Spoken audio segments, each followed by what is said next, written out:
Welcome to Ethish Bulletin. I am Dr. Samaram, Ethish Center, Vijayawada. I am Pramila, Ethish Center, Vijayawada. ముఖ్యాంశాలు నాస్తికత్వమే వ్యక్తిలో రీజనింగ్ని, logical థింకింగ్ని సరిగ్గా ప్రవేశపెడుతుంది. ప్రముఖ నాస్తికులు గోరా. కర్మ, నుదిటి రాత, పూర్వజన్మ సుకృతం అనే మూఢనమ్మకాలు దేశ ప్రగతికి అవరోధం. భారతరత్న మోక్షగుండం విశ్వేశ్వరయ్య. స్వర్గ నరకాలు ఒట్టి బోటకాలు డాక్టర్ సమరం. సనాతన ధర్మం దేశ సమైక్యతకు విఘాతం నాస్తిక కేంద్రం. ఈనాటి యువతని అమితంగా ఆకట్టుకుంటున్న నాస్తిక కేంద్రంలోని Gora technohub, Gora advanced health sciences exhibitions. సామాన్యులకి సైతం న్యాయపరమైన అవగాహన కలిగించడంలో ముందున్న సమరం ఛానల్స్లోని సమరం ఎక్స్పర్ట్ల యూట్యూబ్ ఛానల్. ముఖ్యాంశాలు చూశారు కదా, ఇక వివరాల్లోకి వెళ్దాం. డాక్టర్ గారు, నాస్తికత్వమే వ్యక్తిలో రీజనింగ్ని, లాజికల్ థింకింగ్ని సరిగ్గా ప్రవేశపెడుతుంది అని ప్రముఖ నాస్తికులు గోరా గారు అన్న మాటలను కాస్త వివరించండి. నిజమేనమ్మా, నాస్తికత్వమే వ్యక్తిలో రీజనింగ్ని, లాజికల్ థింకింగ్ని సరిగ్గా ప్రవేశపెడుతుంది. దాంట్లో సందేహం లేదు. నాస్తికత్వం అంటేనే వాస్తవికత, సత్యము. ఏదైనా సరే ఈ సత్యం అనా కాదా? మన సమాజంలో ఎన్నో నమ్మకాలు ఉన్నాయి. అవన్నీ చాలా మూఢనమ్మకాలు ఉన్నాయి. ఆచారాలు, సాంప్రదాయాలు ఉన్నాయి.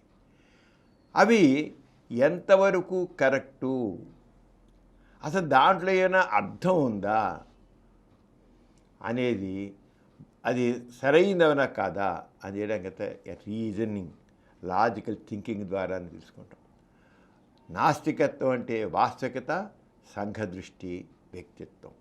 అంచేత నాస్తికున్న వాడు సత్యవాదిగా ఉంటాడు, వాస్తవవాదిగా ఉంటాడు. వాస్తవవాది అంటే నిజానికి కట్టుబడి ఉంటాడు.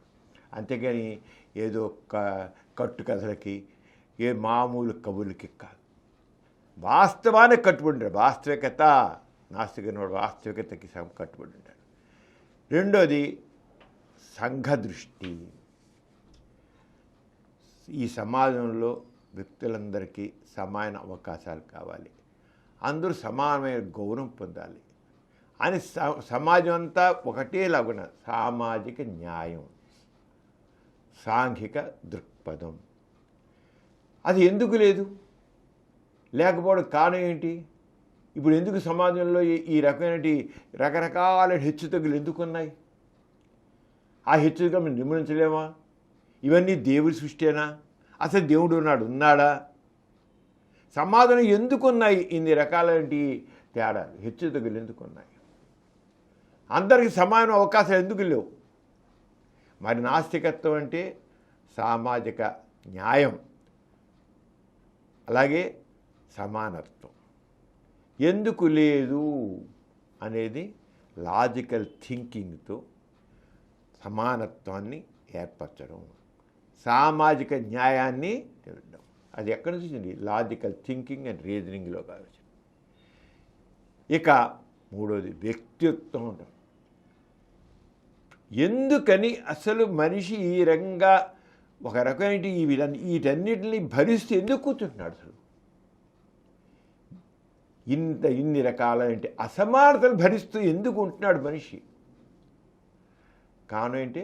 కర్మ, దురదృష్టం, దురిత్రాత. ఆ దేవుడి అనుగ్రహం ఉంటే నిలవ ఉంటాను. ఒక దాసోహం, స్లేవ్ మైండ్ని ఈ మతం ఏం చేసినంటే మనుషుల్లో ఒక బానిస ప్రవృత్తిని ప్రవేశపెట్టింది. దాసం అయిపోవడమే, నేనేం చేయలేను, నేను నిమిత్త మాత్రుడిని అని ఒక రకమైన బానిస ప్రవృత్తితో నేనేం చేయలేను, తాను తగ్గించుకోవడం అన్నమాట. తన శక్తిని దాన్ని గుర్తించలేకపోవడం. నాస్తికత్వం అంటే వాస్తవికత, సంఘదృష్టి, వ్యక్తిత్వం. ఈ వ్యక్తిత్వంలో మెయిన్గా ఏంటి? మనిషి ఎందుకు అసలైన తన మంచితనాన్ని, గొప్పతనాన్ని ఎందుకని చూపించుకోలేకపోతున్నాడు? దీనికి అంతటికీ ఆస్తికత్వం. వ్యక్తిత్వం అంటే మనిషికి పుట్టుకతోనే ప్రతి వ్యక్తి కూడా సమానమైన గౌరవంతో పుడతాడు, పుట్టాలి కూడా. అది అతని బర్త్ రైట్. ఒక ఆత్మ గౌరవం ఉండడం అతని బర్త్ రైట్, పుట్టుకతో ఉండేది. కానీ ఎందుకంటే కొంతమంది అగ్గర కొలుస్తులే నేను గొప్పడు అనుకోవడం, నిమ్మర కొలుస్తులేమో నేనేం పాపం చేసుకున్నాను అని తాను ఎందుకు తగ్గించుకోవాలి? అసలు పుట్టుకతోనే మనిషి ప్రతి వ్యక్తికి ఆత్మగౌరవం కావాలి. కానీ ఆ మనిషి ఎందుకు అణిగి మడిగి ఉంటున్నాడు? ఈ మతం వల్ల. మతం ఎక్కడి నుంచి వచ్చింది? మతం అలాగా కొంతమంది స్వార్థపరులు ఈ రకాన్ని సృష్టించారు. వ్యక్తిత్వం అంటే ప్రతి వ్యక్తి స్వయం కృషితో పైకి రావగలడు. ఆత్మగౌరవంతో ఉండాలి. వ్యక్తిత్వం అంటే ఆత్మగౌరవంతో ఉండాలి. ఏ మాత్రం కూడా అసలు బానిస ప్రవృత్తి ఉండడానికి వీల్లేదు. బానిస ప్రవృత్తి పనికిరాదు. తనలో క్రియేటివిటీ, అందరూ మనుషులు అగ్ర కులస్తుల్లో ఏ రకమైన చక్కని క్రియేటివిటీ ఉంటుందో, సృజనాత్మక ఉంటుందో, కింద వాళ్ళు కూడా శూద్రులు అన్న వాళ్ళు కూడా అవే క్రియేటివిటీ ఉంటుంది. కానీ ఆ క్రియేటివిటీని, ఆ సృజనాత్మకతని ఆ వ్యక్తి తను చూపించుకోలేకపోతున్నాడు. ఎందుకని? మతం ద్వారా ఆ దైవభావం వల్ల మనిషి నేను చాలా అల్పుడిని అనుకుంటాడు. తాను తగ్గించుకోవడం, ఇన్ఫీరియారిటీ కాంప్లెక్స్. నేను చాలా తక్కువ, నేనేం చేయలేను, నా గౌరవం ఉండదు, నేను గౌరవం పొందే వ్యక్తిని కాదు అని అనుకుంటాడు. కానీ నాస్తికత్వం అలా కాదు. ప్రతి వ్యక్తి కూడా అందరితో సమానంగా ఆత్మగౌరవంతో ఉండగలడు. ప్రతి వాళ్ళలోనూ సృజనాత్మకం ఉంటుంది. ఏ దేవుడు అనేవాడు లేడు, వాడి శక్తి సామర్థ్యం అంచేదేం లేదు. ఎలా తెలుసుకుంటాడు? తను రీజనింగ్తో, లాజికల్ థింకింగ్తో చేస్తాడు. అంటే నాస్తికుడు అన్నవాడు రీజన్, లాజికల్ థింకింగ్ అలవచ్చుకుంటాడు. అంటే నాస్తికుడు అన్నవాడైతే వాస్తవాది అవుతాడు, సాగే సమార్థం కోరేవాడు అవుతాడు, వ్యక్తి గౌరవంతో ఉండేవాడు అవుతాడు. నాస్తికుడు అంటే అది. అంచేత గోరాగారు చెప్పినామని చెప్పారు, నాస్తికత్వమే వ్యక్తిలో రీజనింగ్ని, లాజికల్ థింకింగ్ని సరిగ్గా ప్రవేశపెడుతుంది అన్నారు. Yes, correct. ఆస్తికుల్లో ఆ రీజనింగ్ ఉండదు, ఆ లాజికల్ థింకింగ్ ఉండదు. అందుకని ఆస్తికత్వంలో దేవభావంతో ఉన్న మనుషులు అలా పడి ఉంటారు. ముఖ్యంగా ఎవరైతే దళితుల్లాగా ఉన్నారో, ఎవరైతే నిమ్మడి వర్గాల్లో ఉన్నారో, ఎవరైతే శూద్రులు అనుకుంటున్నారో, మరి కొద్దిమంది ఒక అడ్వాంటేజ్ పొంది ఒక గౌరవం పొంది ఉంటారు. తక్కిన వాళ్ళు అల్పులుగా ఉంటున్నారు. పాడల్లో ఉన్న కారణం ఏంటి? బానిస ప్రవృత్తి, దాసోహం, నేను నిమిత్త మాత్రుణ్ణి. ఇవి ఎక్కడి నుంచి వచ్చాయి? దైవభావం నుంచి వచ్చాయి, మతం నుంచి వచ్చాయి, మనిషి వచ్చాయి. కానీ ఎప్పుడైతే మనిషి రీజన్తో, లాజికల్ థింకింగ్తో ఇది కరెక్టేనా, ఇది నిజమేనా, ఆ దేవుడు ఉన్నవాడు ఉన్నాడా, ఏమిటి అసలు, ఉంటే ఎందుకు కనబడ్డు, ఎందుకు ఉండదు, అసలు ఈ దేవుడు ఏమైనా ఈ సమాజాన్ని తీసిపోయి అభివృద్ధి ఏమైనా ఎక్కడైనా సరే ఒక వరప్రసాదంగా ప్రసాదించింది నేను ఉందా? ఏది చేసినా ఎవడు చేశాడు? మనిషి చేశాడు. మనిషి కృషి వల్ల వచ్చింది, మనిషిలో చైతన్యం వల్ల వచ్చింది, మనిషిలో సృజనాత్మకత వల్ల వచ్చింది. అంతేగాని బానిసగా ఉన్నవాడు ఎవడు కూడా చేయలేడు. అందుకని సమాజం అభివృద్ధి చెందలేదంటే తగిన చాలా కదా ఆ మత భావాలతో, ఆ బానిస ప్రవృత్తులను బట్టి. అంచేత నాస్తికత్వమే వ్యక్తిలో రీజనింగ్ని, లాజికల్ థింకింగ్ని సరిగ్గా ప్రవేశిస్తుంది, సరైన విధంగా. అంటే నాస్తికుడు వాళ్ళలో ఆ లాజికల్ థింకింగ్ ఉంటుంది, రీజనింగ్ ఉంటుంది. దాని గురించి మనం ఇవాళ స్పష్టంగా తెలుసుకున్నాం. ఎందుకంటే రీజన్ వల్లనే మానవాభివృద్ధికి, సంక్షేమానికి పునాది ఏర్పడింది. రీజనింగ్ ఎప్పుడైతే మనిషి అలా ఎదుగుతూ వచ్చాడో, ఆలోచిస్తూ వచ్చాడో, తను ఎంత ఇదంతా ఏంటి ఇదంతాను, సమాజంలో ఏంటి అసమానతలు ఏంటి తేడా, ఎందుకు ఉండాలి, కొంతమంది అలా ఉన్నారు, కొంతమంది ఏంటి, ఎప్పుడైతే రీజన్తో లాజికల్ థింకింగ్తో ఆలోచించాడో దానితో మానవాభివృద్ధి వచ్చింది, మనుషులో సమానత్వం వచ్చింది, పురోభివృద్ధి వచ్చింది, మనుషులకి సాంఘిక సంక్షేమం వచ్చింది. అంటే రీజన్తో వచ్చేదేంటి, మానవాభివృద్ధి, సంక్షేమం. ఏదైనా మానవాభివృద్ధి రావాలంటే సంక్షేమం రావాలంటే రీజనింగ్ కావాలి. అలా రీజన్తో మానవ మేధస్సు చాలా ప్రతిభావంతంగా లాజికల్ థింకింగ్ చేయగలుగుతుంది. ఎప్పుడైతే రీజనింగ్ వస్తుందో ఎందుకు, ఏమిటి, ఎలా, ఎందుకు అనే ప్రశ్న, ఆ ప్రశ్నే అతనిలో అతని మేధస్సుని, అతని ఆలోచనని ప్రభావితం చేస్తుంది. దాంతో లాజికల్ థింకింగ్ వస్తుంది. లాజికల్ థింకింగ్తో సమాజంతో తోడ్పడతాడు. అంచేత నాస్తికుడు అన్నవాడికే ఇలా ఉంటుంది. ఎప్పుడైతే ఆస్తికుడు అవుతాడో వాళ్ళు రీజనింగ్ ఉండదు. బ్లైండ్ దేవుడిని ఇలా పుట్టించాడు, నీ కర్మ, నీ దురదృష్టం అంటే కాబోలు, నీకు ఇంకా ప్రశ్నించే పని లేదు నా ఆస్తికుడికి, ప్రశ్నించడు. కానీ కొంతమంది ఆస్తికులుగా ఉన్నప్పటికీ అది పక్కన పెట్టి రీజనింగ్తో, లాజికల్ థింకింగ్తో పయనించబట్టే మానవాభివృద్ధి జరిగింది. అలాగే రీజనింగ్, లాజికల్ థింకింగ్తో ఏది నిజం, ఏది అబద్ధం అని స్పష్టంగా అర్థం చేసుకోవచ్చు. మనం ఏదైనా సరే ఏది కరెక్ట్, ఏది కరెక్ట్ కాదు అని తెలుసుకోవాలని. కానీ మనిషిలో రీజనింగ్ కావాలి, లాజికల్ థింకింగ్ కావాలి. అంటే అది ఎవరిలో ఉంది, నాస్తికుల్లో ఉంటుంది. తక్కిన వాళ్ళల్లో కొంతవరకు అలా ఆగిపోతుంది. కానీ ఎప్పుడైతే తను తెలుసుకుంటాడో, స్పష్టంగా తెలుసుకుంటాడో మార్పు చేసుకుంటాడు. ఇదంతా అబద్ధం. అంచేత రీజనింగ్తో మనకి ఏది నిజం, ఏది అబద్ధం అని తెలుస్తుంది. అలాగే మూఢనమ్మకాలు, మూఢ సాంప్రదాయాలు, అర్థం పర్థం లేని భావోద్వేగాలు రాజ్యమేలుతున్న సమాజంలో రీజన్ అనేది ఒక వెలుగుబాట ఏర్పరిచింది. మతం వెళ్ళింది అంతాను. అర్థం పర్థం లేని సిద్ధాంతాలతో దేవుడు, కర్మ, దురదృష్టం, నీటిరాత, పూర్వజన్మ, పునర్జన్మ, ఈ జాతకాలు, జ్యోతిష్యాలు, ఇప్పటికే జాతకాలు పిచ్చింది.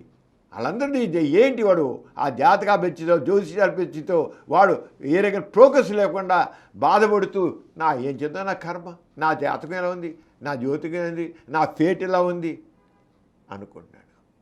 కానీ ఎప్పుడైతే మూఢనమ్మకాలు, మూఢ సంప్రదాయాలు, అర్థం పర్థమైన భావోద్వేగాలు రాజమేలు సమాజంలో రీజన్ అనేది ఒక వెలుగుబాట ఏర్పరుస్తుంది. మానవత్వాన్ని, సత్యాన్ని, న్యాయాన్ని ఆ వెలుగుబాటపై పయనించేట్టు చేస్తుంది. అది కావాలంటే రీజన్ కావాలి.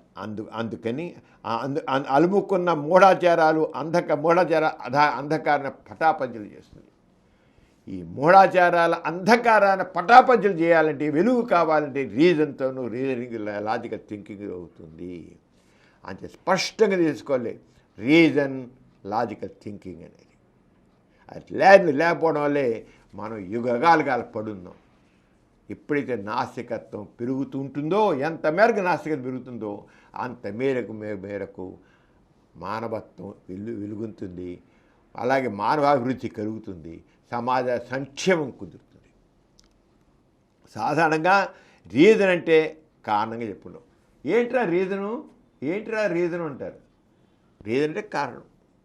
కానీ ఈ రీజన్ అనేది మనం ఎప్పుడైతే లాజికల్ థింకింగ్లో పెడతామో ఆ రీజన్ అక్కడ మూఢనమ్మకాలు, అర్థం పలేని ఆచారాలు, సాంప్రదాయాలు వివరణ విషయంలో బుద్ధి, జ్ఞానం, వివేకంతో కూడిన ఆలోచన విధానం అర్థం చేసుకోవాలి. రీజన్ అంటే ఏంటంటే, రీజన్ అంటే కేవలం కారణం ఏంట్రా కారణం అనేసి కాదు. రీజన్ అంటే దాంట్లో ఈ రంగం అన్న విషయాలన్నింటిలో కూడాను మనకున్న బుద్ధిని, జ్ఞానాన్ని, వివేకంతో కూడిన ఆలోచన విధానం రీజన్ అంటే కేవలం కారణం అని సరిపెట్టుకోవడం కాదు, దాన్ని అలా ఊరుకోవడం కాదు. రీజన్ అంటే నీలో ఉన్న బుద్ధిని, నీలో ఉన్న జ్ఞానాన్ని, వివేకాన్ని వాటిని క్రోడీకరించి అర్థం చేసే విధానాన్ని. క్లుప్తంగా చెప్పాలంటే రీజన్ అనేది బుద్ధి, జ్ఞానం, వివేకం. రీజన్ అంటే నువ్వు మామూలుగా తీసి రీజన్ అంటే కారణం అని నీకు డిక్షనరీ మీనింగ్ రావచ్చు. కానీ రీజన్ అనే దానికి వెనకాతల ఎంత అర్థం ఉందంటే బుద్ధి, జ్ఞానం, వివేకం. అందువల్లే నాస్తికుడు ఉన్నాడు ఈ అసమానత సహించడు, ఈ రకమైన మనిషి అణిగిమడిగా ఉన్న సహించడు, సాంఘిక న్యాయం కోసం పోరాడతాడు, ఆత్మ గౌరవం కోసం నిలబెడతాడు, సత్యం కోసం పోరాడతాడు నాస్తికుడు. అలాగే లాజికల్ థింకింగ్ అనేది సహజంగా మానవ మేధస్సుకి సంబంధించిన లక్ష్యం. ప్రతివాడు మనిషి సహజంగా రీజనింగ్, లాజికల్ థింకింగ్ రెండు ఉంటాయి. లాజికల్ థింకింగ్ కూడా ఎక్కడ వచ్చేవి కాదు, మానవ మేధస్సుకి సంబంధించిన లక్ష్యం లాజికల్ థింకింగ్ అనేది. రీజన్, లాజికల్ థింకింగ్ అనేవి మనుషుల్ని జంతువుల నుంచి వేరుగా చెప్పడానికి ప్రత్యేక గుణం. జంతువుల్లో రీజన్ ఉండదు, జంతువుల్లో లాజికల్ థింకింగ్ ఉండదు. అందుకనే యుగాలు గడిచిన ఆ జంతువులాగానే ఉన్నాయి, మనుషులా లేరే. అడవుల్లో మనుషులాగా ఉన్నాడు, ఆదిమకాల మనుషులాగా ఉన్నాడు మనుషుడు. మనందరం అలా ఉన్నామా? లేవే. కానీ యుగాల కిందటువంటి ఆ గాడిద కానీ, ఆ గుర్రం కానీ, ఆ ఏనుగు కానీ, ఇంకోటి కానీ, కోతి కానీ, ఇంకోటి మంచి కానీ, ఇంకోటి కాదు, ఏదైనా కాదు, అవన్నీ అలాగే ఉన్నాయి. ఏ రకంగా డెవలప్మెంట్ లేదు. మనిషే డెవలప్ అయ్యాడు. ఎందుకని? Reason, logical thinking. మనిషిలోనే ఆ రీజన్, లాజికల్ థింకింగ్, మేధస్సు, వివేకం, విజ్ఞానం అనేది మనిషిలోనే ఉన్నాయి. అంటే మనిషి యొక్క మేధస్సు అంచేత ఒక మానవ మేధస్సు పరిణితి చెందిన తర్వాత మనిషి ఆలోచనతో రీజనింగ్, లాజిక్ అనేది అది ఎంతో ముఖ్యంగా మారి. అంతే రీజన్ అనేది, లాజికల్ థింకింగ్ అనేది మనిషిలోనే ఉంటుంది. అవి జంతువుల నుంచి మనిషిని వేరు చేసి చూపించడానికి ముఖ్యమైనటువంటి లక్షణాలు. జంతువుకి మనిషికి ఏంట్రా తేడా? జంతువుకి మనిషి అంటే జంతువుల్లో రీజనింగ్ ఉండదు, జంతువుల్లో లాజికల్ థింకింగ్ ఉండదు, అవి మనిషిలో ఉంటాయి. అందుకల్లే మనిషి అభివృద్ధి చెందాడు, జంతువు అలాగే ఉంది. అంటే జంతువుని మనిషిని వేరు చేసి చూడాలంటే what is the difference between animal and human being అన్నప్పుడు రీజన్ అండ్ లాజిక్ థింకింగ్. అవే జంతువుల్ని మనిషి వేరు చేసి. మనుషులో రీజన్, లాజికల్ థింకింగ్ లేకుండా మూర్ఖంగా ఉంటే వాడో జంతు కింద లెక్క. ఆస్తికులు జంతువుల కింద ఒదిగిపోతారు. కానీ వాళ్ళు కూడా మనుషులే కదా, వాళ్ళకి మెదస్సు ఉంది కదా, ఆలోచిస్తారు. అందుకనే ఆస్తికత ఉన్నా సరే వాడిలో ఉన్నటువంటి రీజనింగ్, లాజికల్ థింకింగ్తో ఈ మానవ మేధస్సు అభివృద్ధి చెంది మానవ సమాజం పురోగమించింది. అలాగే రీజన్ అనేది మనిషి పరిపక్వత చెందిన తన మెదడుతో ఆలోచించడం, అర్థం చేసుకోవడం. రీజన్ అనేది మనిషి పరిపక్వత చెందిన తన మెదడుతో, పరిపక్వత అంటే అలా మెదడుకి పదును పెడుతుంటే, మేధస్సుకు పదును పెడుతుంటే, ఏదైనా మనం మేధస్సుని పదును పెట్టాల్సిందే. ఆలోచించాలి, థింక్ చేయాలి, రీజనింగ్తో, లాజికల్ థింకింగ్ చేస్తుంటే పదును పెడుతుంటే అప్పుడు దాని నుంచి వస్తుందన్నమాట. అది వివేకం, విజ్ఞత ఉపయోగించి సరైన ఆధారాలతో, సత్య నిరూపణతో స్పష్టమైన రావడం రీజనింగ్ అంటే. రీజనింగ్ మనం చెప్పి విజ్ఞత, వివేకం అని చెప్పుకున్నాం కదా.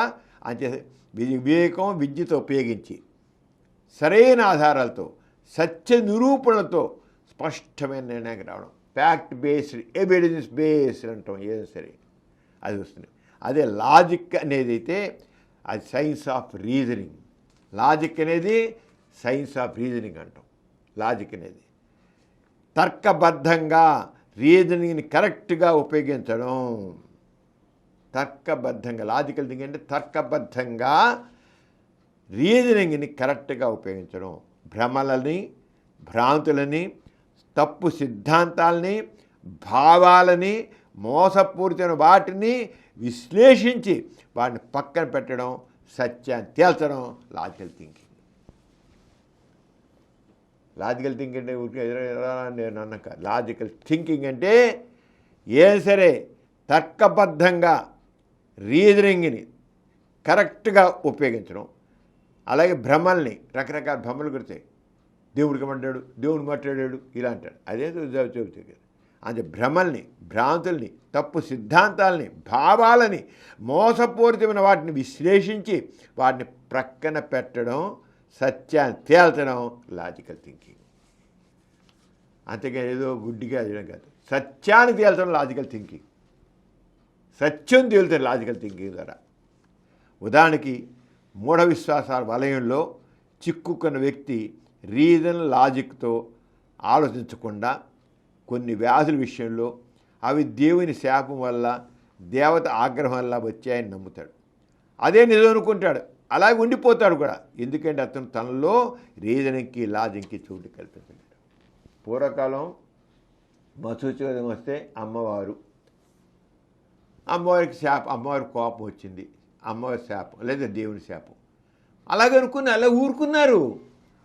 వాళ్ళు రీజన్, లాజికల్ థింకింగ్ లేకపోవడంతో అలా ఊరుకోబట్టి వాళ్ళు అలాగే లక్షలాది మంది చనిపోయారు.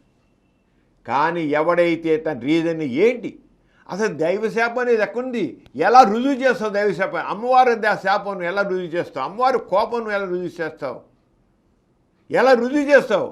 కొట్టి పరిస్థితి నో, ఇది కాదు, ఇది ఏదో ఉంది అని దాని గురించి ప్రయత్నం చేసి ఆ మసూచిగా స్మాల్ పాక్స్ రావడానికి సంబంధించిన వైరస్ కనిపెట్టి దానికి టీకా కనిపెట్టి లక్షలాది మంది చనిపోయే చోట మనుషులు బతికించాడు. కారణం ఏంటి? ఎలా వచ్చింది? Reason logical thinking. Reason logical thinking. ఆ రీజన్ లాజికల్ థింకింగ్ లేకపోతే మనం కూడా అలాగే పడుండేవాళ్ళం. మనిషి, అందుకే జంతువుకి మనిషికి తేడా ఎక్కడి వచ్చిందంటే, ఎక్కడ నుంచి చెబుతున్నాడు? Reason logical. జంతువుకు జబ్బు వచ్చినకో ఎప్పుడు జబ్బు నాదే ఉంటే ఇప్పుడు జబ్బు వస్తుంది, అది చేయలేదు.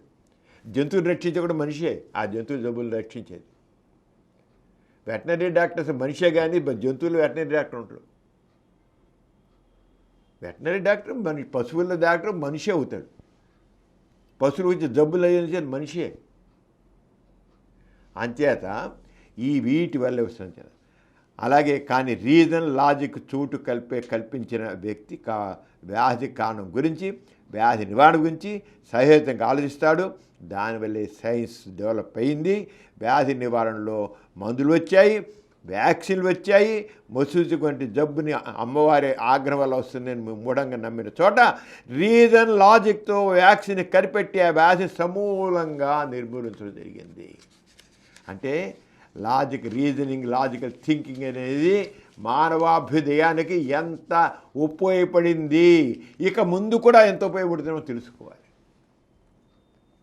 సమాజం అభివృద్ధి చెందింది, మానవ అభివృద్ధి జరిగింది అంటే కేవలం రీజనింగ్ అండ్ లాజికల్ థింకింగ్ వల్లే జరిగింది. కానీ దేవుళ్ళో నమ్మకం వల్ల, ప్రార్థన వల్ల కానే కాదు. మతాలు ఎప్పటికి కూర్చుని ఆ దేవుని ప్రార్థించు, ఆ దేవుని అనుగ్రహం ప్రార్థించు, ఆ దేవుడు అనుగ్రహిస్తాడులే, అనుగ్రహిస్తాడు అవుతుందా? ప్రార్థిస్తే అవుతుందా? ఆ మసూచిగా వస్తే ప్రార్థిస్తే కూర్చుంటే అయ్యేదా? మనకి మసూచిగా జబ్బుతో ఈ రోజుకే అనేక జబ్బులు ఉన్నాయి. దేవుని ప్రార్థించు, దేవుని అనుగ్రహం కోసం ప్రార్థించు, చెయ్యి, వాడు పూజలు చేయి, పునస్కారాలు చేయి, యజ్ఞాలు చేయి, యాగాలు చేయండి, అవుతుందా? అవ్వదు. దేనివల్ల మనిషి తన రీజన్ ఉపయోగించి, లాజికల్ థింకింగ్ ఉపయోగించి ఎందుకు, ఏమిటి, ఎలా అని ఆలోచించి విజ్ఞతో, వివేకంతో, బుద్ధితో, జ్ఞానంతో తను కృషి చేశాడు కనుక వచ్చింది. ఇది అర్థం చేసుకోవాలి. తేలిగేదో రీజన్ అంటే కారణం అనేది ఎలా కాదు. ఎక్కడైతే రీజన్ లాజిక్ ఉన్నాయో అక్కడ మానవాభ్యుదయం ఉంది, మానవ సంక్షేమం ఉంది. అంతే మనం తెలుసుకోవాల్సిందంటే మానవాభయం కావాలంటే, మానవ సంక్షేమం కావాలంటే అక్కడ తప్పనిసరిగా రీజన్, లాజికల్ థింకింగ్ ప్లే చేస్తాయి. అవి లేనిది అవ్వదు.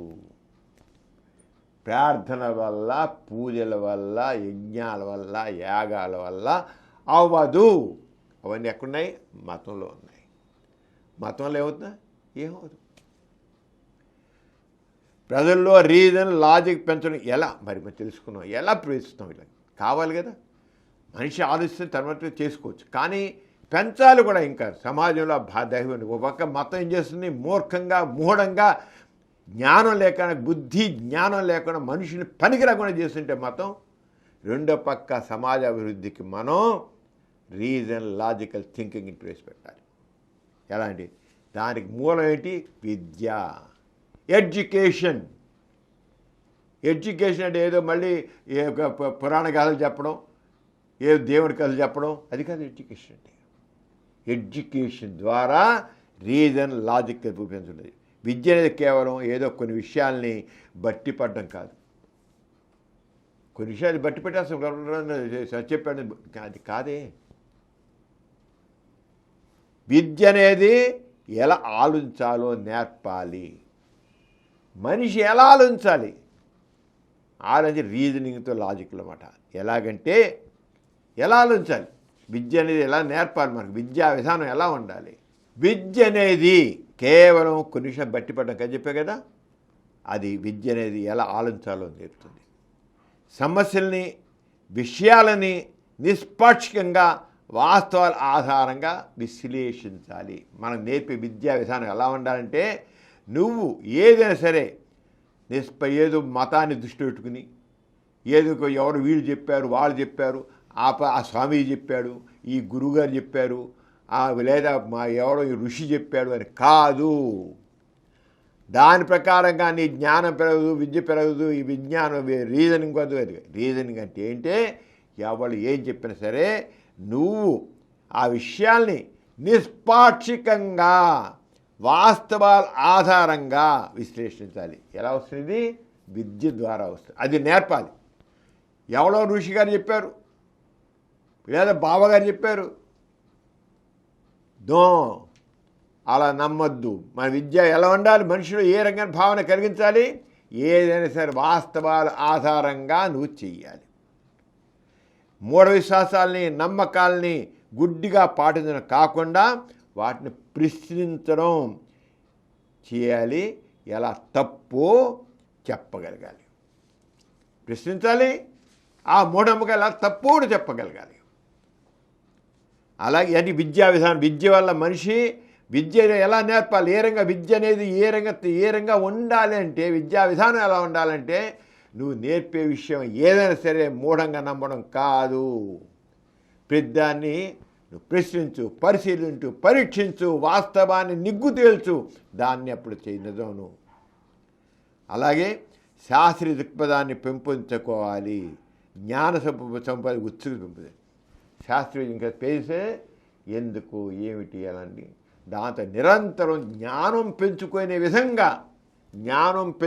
విధంగా ఉండాలి. జ్ఞానం నిరంతరం పెంచుకోవాలంటే కానీ ఇంతే జ్ఞానం అనుకోవడం. జ్ఞానం అపారం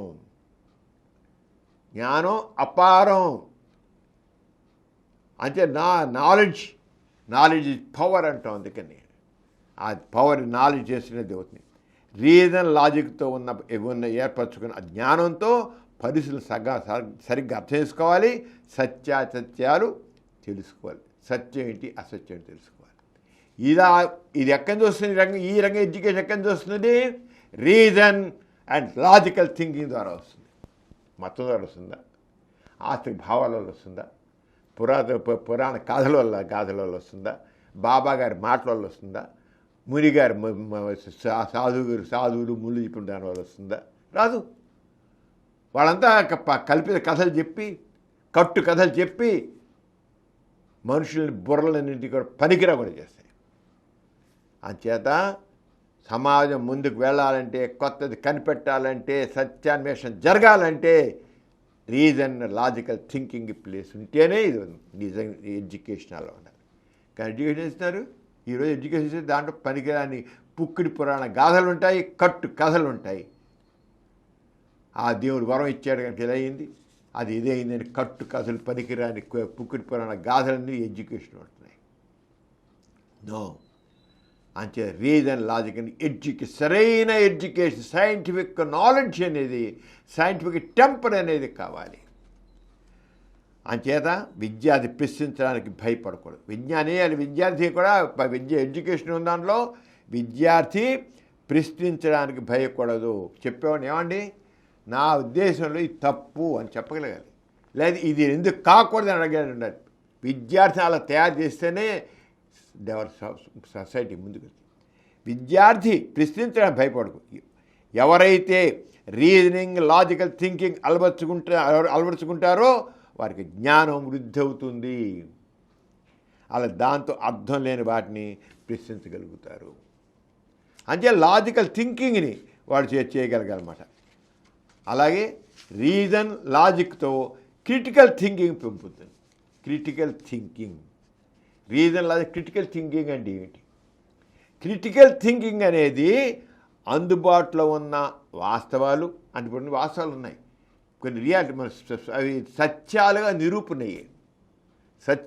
నిరూపణ విషయాలు ఉన్నాయి. వృత్తి సైన్స్ సూత్రాలు ఉన్నాయి. అవి చాలా అప్పటి వరకు సత్యాలుగా ఉన్నాయి సైంటిఫిక్. తర్వాత వాటికి కొద్దిగా ఇటుగా తేడా ఉండదు, యాడ్ చేయొచ్చు.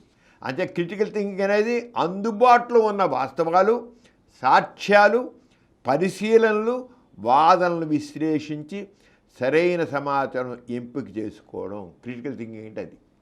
క్రిటికల్ థింకింగ్ అంటే నీకు అందుబాటులో ఉన్న ఫ్యాక్ట్స్, ఎవిడెన్స్, అలాగే నీకు అబ్జర్వేషన్స్, రకరకాల దాని గురించి చెప్పిన విషయాలు, వాటన్నిటిని ఎన్లైజ్ చేసి దాని నుంచి నువ్వు ఒక సైంటిఫిక్ కన్క్లూజన్ రావడం అది క్రిటికల్ థింకింగ్. అందుకనే ఈ నేషనల్ ఎడ్యుకేషన్ పాలసీలో మన ఎడ్యుకేషన్ ద్వారానే ఎడ్యుకేషన్ సరిగ్గా ఉంటే విద్యార్థులు రీజనింగ్ అండ్ లాజికల్ థింకింగ్ వస్తున్నాను. అంచేత వాళ్ళు మన నేషనల్ ఎడ్యుకేషన్ పాలసీలో మాత్రం క్రిటికల్ థింకింగ్ని ఎంఫసైజ్ చేశారు. మన ఎడ్యుకేషన్లో క్రిటికల్ థింకింగ్ కావాలి. మన 51AHలో కూడా, మన కాన్స్టిట్యూషన్లో 51AH ఆర్టికల్లో కూడా the fundamental duty of each individual, అక్కడ క్రిటికల్ థింకింగ్ పెట్టారు. అంటే కొందరు ఆస్తికవాదులు జ్ఞానం అనేది దేవుని వరం అని, దైవ ప్రసాదం అంటారు. కొందరు ఆస్తికవాదులు అంటారు అటువంటిది ఏమీ లేదు. జ్ఞానం అనేది మనిషి కృషి ద్వారా మేధస్సుని పెంపొందించుకునేదే. ఆస్తికులు చెప్పేదంతా ఒట్టి బూటకం. ఏది జ్ఞానం అనేది దేవుని వరం అంట, దేవుడిచ్చాట జ్ఞానం. మనిషిలో అంటే దేవుడు, ఇదంతా దైవ ప్రసాదం, దేవుడే చేశాడు, దేవుడే ఇదంతా ఇవన్నీ వచ్చాయి అబ్బబ్బా అంటే. విమానం దేవుడు ఇచ్చాడా? రైలు దేవుడు ఇచ్చాడా? ఏది దేవుడిచ్చాడు? ఒక్కటంటి ఒకటి దేవుడిచ్చింది చెప్పాను. ఏ మందులు దేవుడిచ్చాడా? ఎక్కడున్నాడు దేవుడు? అంతా దేవుని ప్రసాదం. ఆ దేవుడు అంట. మాట వస్తే ఆ దేవుడు ఇలా తయారు చేసి ఆ దేవుడు చేసేది అంత అంటారు. దేవుడే చేయలేదు. కానీ ఆస్తిక భావజాలం మనుషులు పాతుకుపోయి ఆ పనికిరాని మాటలు మాట్లాడుతుంటారు. అందుకని ప్రతి విద్యార్థి రీజన్ లాజికల్ థింకింగ్ అలవర్చుకోవాలి. ప్రశ్నించడం, పరిశీలించడం, పరీక్షించడం కావాలి. అంధవిశ్వాసాలని విడనాడాలి. అంధవిశ్వాసం విడనాడాలంటే ఎప్పుడు అవుతుంది? రీజన్ అండ్ లాజికల్ థింకింగ్ ద్వారా అవుతుంది. ప్రతి వ్యక్తి తన జీవితంలో రీజనింగ్కి చోటు కల్పించాలి. ఏ విషయాన్ని గుడ్డిగా నమ్మకూడదు. అన్ని వైపుల నుంచి సమానంగా పరిశీలించి సత్య నిర్ధారణ చేసుకోవాలి. వ్యక్తిలో రీజనింగ్ లేకపోతే ఏమవుతుంది చూద్దాం. ఇప్పుడు మనం చూస్తాం రీజనింగ్ లేకపోతే వ్యక్తి మూఢనమ్మకాల వలలో చిక్కుకుంటాడు. ఎందుకండి ఆయన రీజన్ లేదే మనిషి మనలేడా అంటాడు. ఏముంది? మూఢనమ్మకాలలో చిక్కుంటాడు, మోసగాల వల్ల ఇబ్బందులు పాలవుతాడు. రీజనింగ్ లేకపోతే మూఢనమ్మకాలలో చిక్కుంటాడు, మోసగాల వల్ల ఇబ్బందులు పాలవుతాడు. మూఢనమ్మకాల వల్ల ప్రశ్నించడం లేకపోవడంతో అర్థం లేని వాడికి బానిసవుతాడు, ధనాన్ని ఆరోగ్యాన్ని కోల్పోతాడు, రకరకాల భయాలకి లోనవుతాడు. అంచేత రీజనింగ్ అండ్ లాజికల్ థింకింగ్ లేకపోతే నిత్య జీవిత వ్యవహారాల్లో ప్రవర్తించిన తీరు ఎలా ఉండాలి? రీజన్ లాజికల్ అండ్ థింకింగ్ అంటాం కదా. నిత్య జీవితంలో నువ్వు ఆ రీజనింగ్ని లాజిక్ని ఎలాగ నువ్వు పాటిస్తావు కొంత తెలుసుకుందాం మనం. మనం ఇంతకు థియరీలాగా చెప్పుకొచ్చాం. నిత్య జీవితంలో డే టు డే లైఫ్లో ఆ రీజనింగ్ని లాజిక్ని అందిస్తుంటాం. ఏ వ్యక్తి అయినా ఏ ఆచారాన్ని కానీ కర్మకాండాలను కానీ చేయాలంటే ఇది ఎందుకు, ఇది ఏమిటో ప్రశ్నించాలి. ఒరేయ్ తిరుపతిరా, గుడి చేసిరా, నీకు మంత మంచి దండం పెట్టిరా, ఆడుకో మొక్కు పెట్టిరా, పరిశుభ్యాసం చెప్పుకోరా అని అంటారు. వెళ్ళి బయటికి వెళ్ళిపోయి గుడి చేయించుకొచ్చేస్తారు తిరుపతికి పోయి. అరే పరీక్ష చదవకుండా చదివితేనే పరీక్ష అవుతాను కదా, నేను కష్టపడితే నాకు వస్తుంది కదా అని ఆలోచనలు. దేవుణ్ణి ప్రార్థించు, దేవుని ప్రార్థిస్తే దేవుని నీకు పరీక్ష పాస్ చేస్తాను. అవుతాడా? చదవకుండా పాస్ అని చూస్తాను. నీ ఆ వ్యాపారంలో లాభం రావాలని వ్యాపారం మళ్ళిట్టాను, లాభం రావాలంటే వాడు సరిగ్గా కృషి చేసి కష్టపడితే వ్యాపారంలో వస్తాడు. దేవుడికి పెట్టి నేను వ్యాపారం పెట్టాను, నేను లక్షలు పెట్టి నా వ్యాపారం పైకి చెయ్యి అని నమస్కారం పెట్టి స్టెప్ తెచ్చి అయితే అవుతాడా? అవును.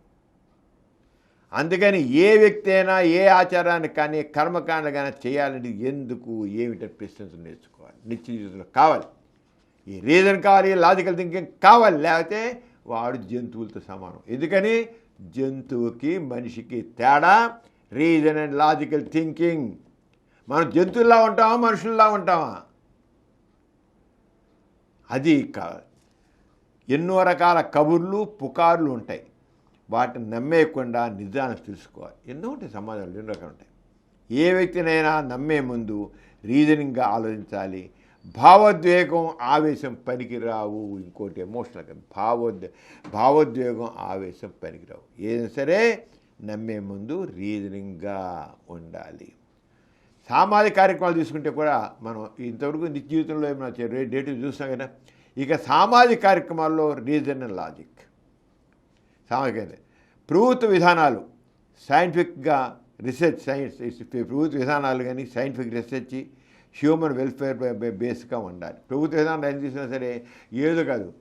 ప్రభుత్వం ఏదో నిర్ణయం తీసుకోవాలంటే ఏదో భారతంలో చెప్పారు కనుక, లేదా మనుస్మృతిలో చెప్పారు కనుక, లేదా ఇంకెక్కడో కూడా చెప్పారు కనుక, బాబా గారు చెప్పారు కనుక, నో, ఆ రకంగా నిర్ణయాలు తీసుకోవడానికి వీల్లేదు. ప్రభుత్వం సైంటిఫిక్ రీసెర్చ్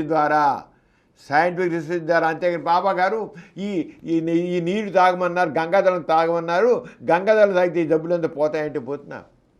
సైంటిఫిక్ రీసెర్చ్ ద్వారా జరగాలి ప్రభుత్వం. అంతేగాని మీరందరూ అయోధ్యపోయి అక్కడ దేవుడిని మురుక్కోండి, ఆ గంగాజలం తాగండి, తాగితే మీ రోగాలు అని పోతాయి, బాగుపడిపోతాయి, ఇకేం లేదు అంటే అవుతుందా?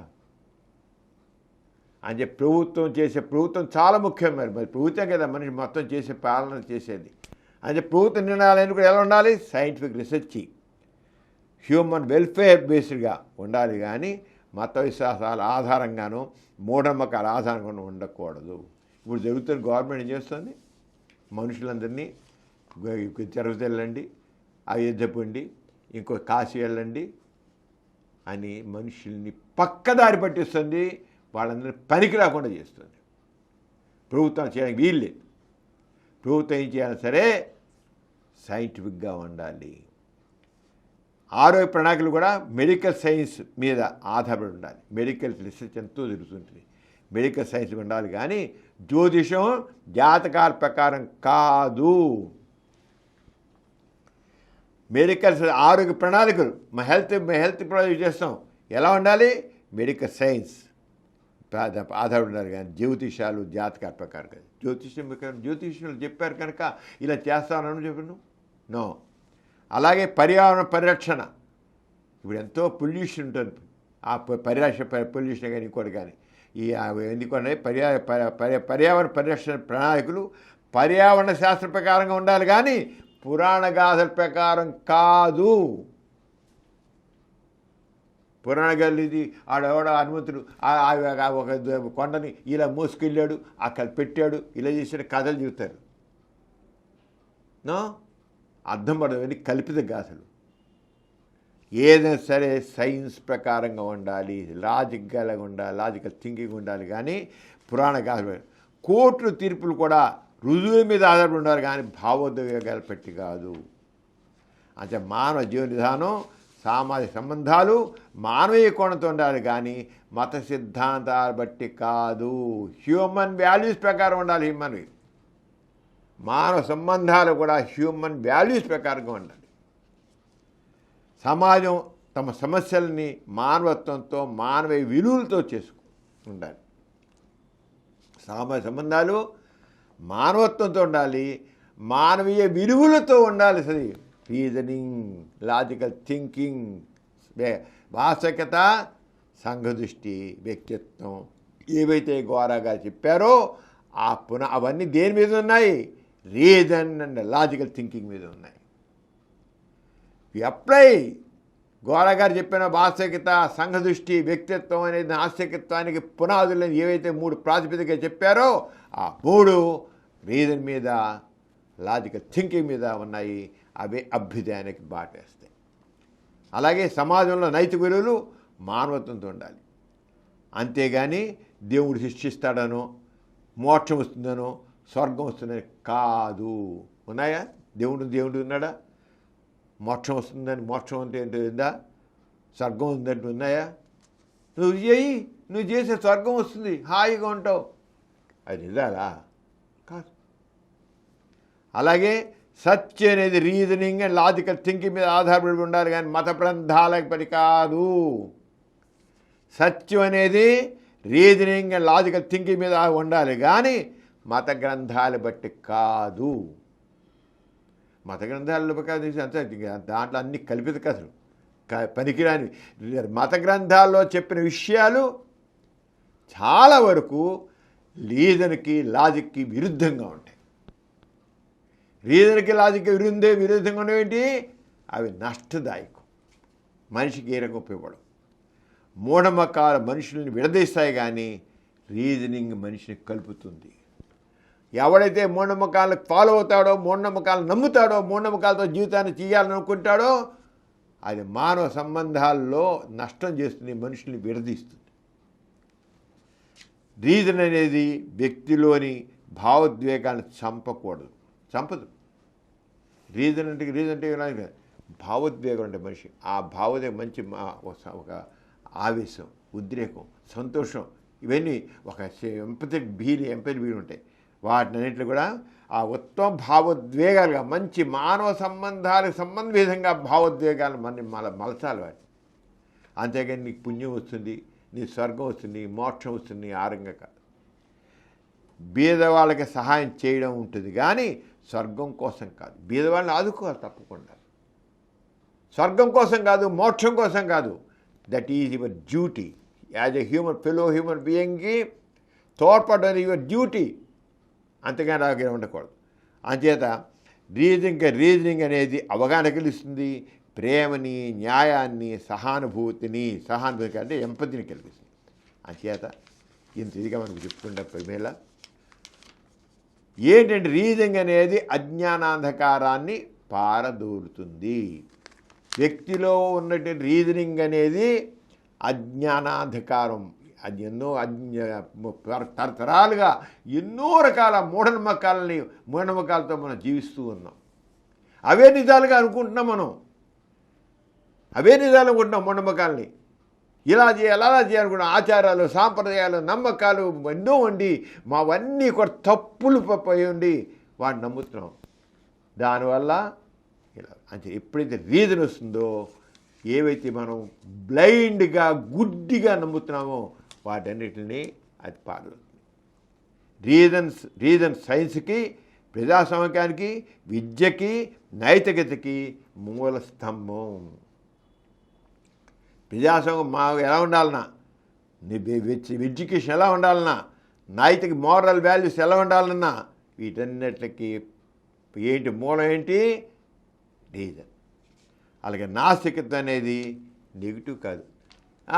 వాడు నాస్తికులండి అని తీసేస్తుంటాడు. మరి నాస్తికుడు అంటే వాడు ఏంటో అసలు దేవుడు లేడు అన్నాడు కనుక వాడికి బుద్ధి జ్ఞానం లేదనుకుంటారు. మాట్లాడితే రాస్తికుడు అంటే చాలా చులకనే మాట్లాడేంటి. ఆస్తికులు ఉన్నారు. ఎందుకని వాడు దేవుడు లేడంటే వాడు అజ్ఞాని కనుక దేవుడు లేడు అంటున్నాడని. మూర్ఖుడు కనుక దేవుడు లేడు అంటున్నారు. అసలు వాళ్ళు మూర్ఖులు కనుక, అజ్ఞాని కనుక లేనిది ఉందని నమ్ముకుంటున్నారు. కానీ వాళ్ళు నాస్తికుడు అంటే అసలు బుద్ధి జ్ఞానం అసలు మెదడు లేని మనిషి కింద లెక్కటి మాట్లాడే మహానుభావులు ఇప్పటికీ ఉన్నారు. కానీ నాస్తికత్వం అనేది నెగిటివ్ కాదు, వీళ్ళు మాట్లాడడం కాదు. నాస్తిక సిద్ధాంతం ప్రో రీజన్కి మద్దతునిచ్చేది, అనుకూలమైనది రీజన్. నాస్తికత్వం అనేది ప్రో నాలెడ్జ్ మన జ్ఞానాన్ని పెంచేది, ప్రో హ్యుమానిటీ మానవత్వాన్ని పెంచేది నాస్తికత్వం. అంతేగాని ఈ మూర్ఖులు మాట్లాడతారే నాస్తికులే చులకన మాట్లాడే మనుషులు ఇప్పటికీ ఉన్నారు మా దగ్గర. వాళ్ళు ఎందుకని ఆ ఆస్తికుల్లో రీజన్ లేదు కనుక, లాజికల్ థింకింగ్ లేదు కనుక అంత మూర్ఖంగా మాట్లాడి నాస్తికులు ఎవరైతే నిజంగా రీజన్ లాజికల్ థింకింగ్తో ఉంటున్నారో వాళ్ళని పనికిరాని కింద మాట్లాడుతున్నారు. అంచేత మన మనసుల్ని రీజన్ ప్రభావితం చేస్తే మానవత్వం పరిమళిస్తుంది, మనిషి దయాలు అవుతాడు, స్వేచ్ఛగా సమానంగా ఉంటాడు. అంచేది రీజన్ మనిషిని ఆత్మగౌరవంతో బతికేట్టు చేస్తుంది. లివ్ విత్ డిగ్నిటీ, ఇది న్యాచురల్ ఇన్స్టింక్ట్. ఇది ఎవరిచ్చేది కదా, డిగ్నిటీతో బతకడం అనేది అది న్యాచురల్ ఇన్స్టింక్ట్. పుట్టిన ప్రతి వ్యక్తి డిగ్నిటీతో గౌరవంతో ఆత్మగౌరవం బతికేది అది న్యాచురల్, ఎవడిచ్చేది కాదు, ఏ దేవుడిచ్చేది కాదు. దేవుడే నుండి తెస్తాయి కదా. అది ప్రతి వ్యక్తి విత్ హ్యూమన్ డిగ్నిటీతో వాడు ఉండాలి.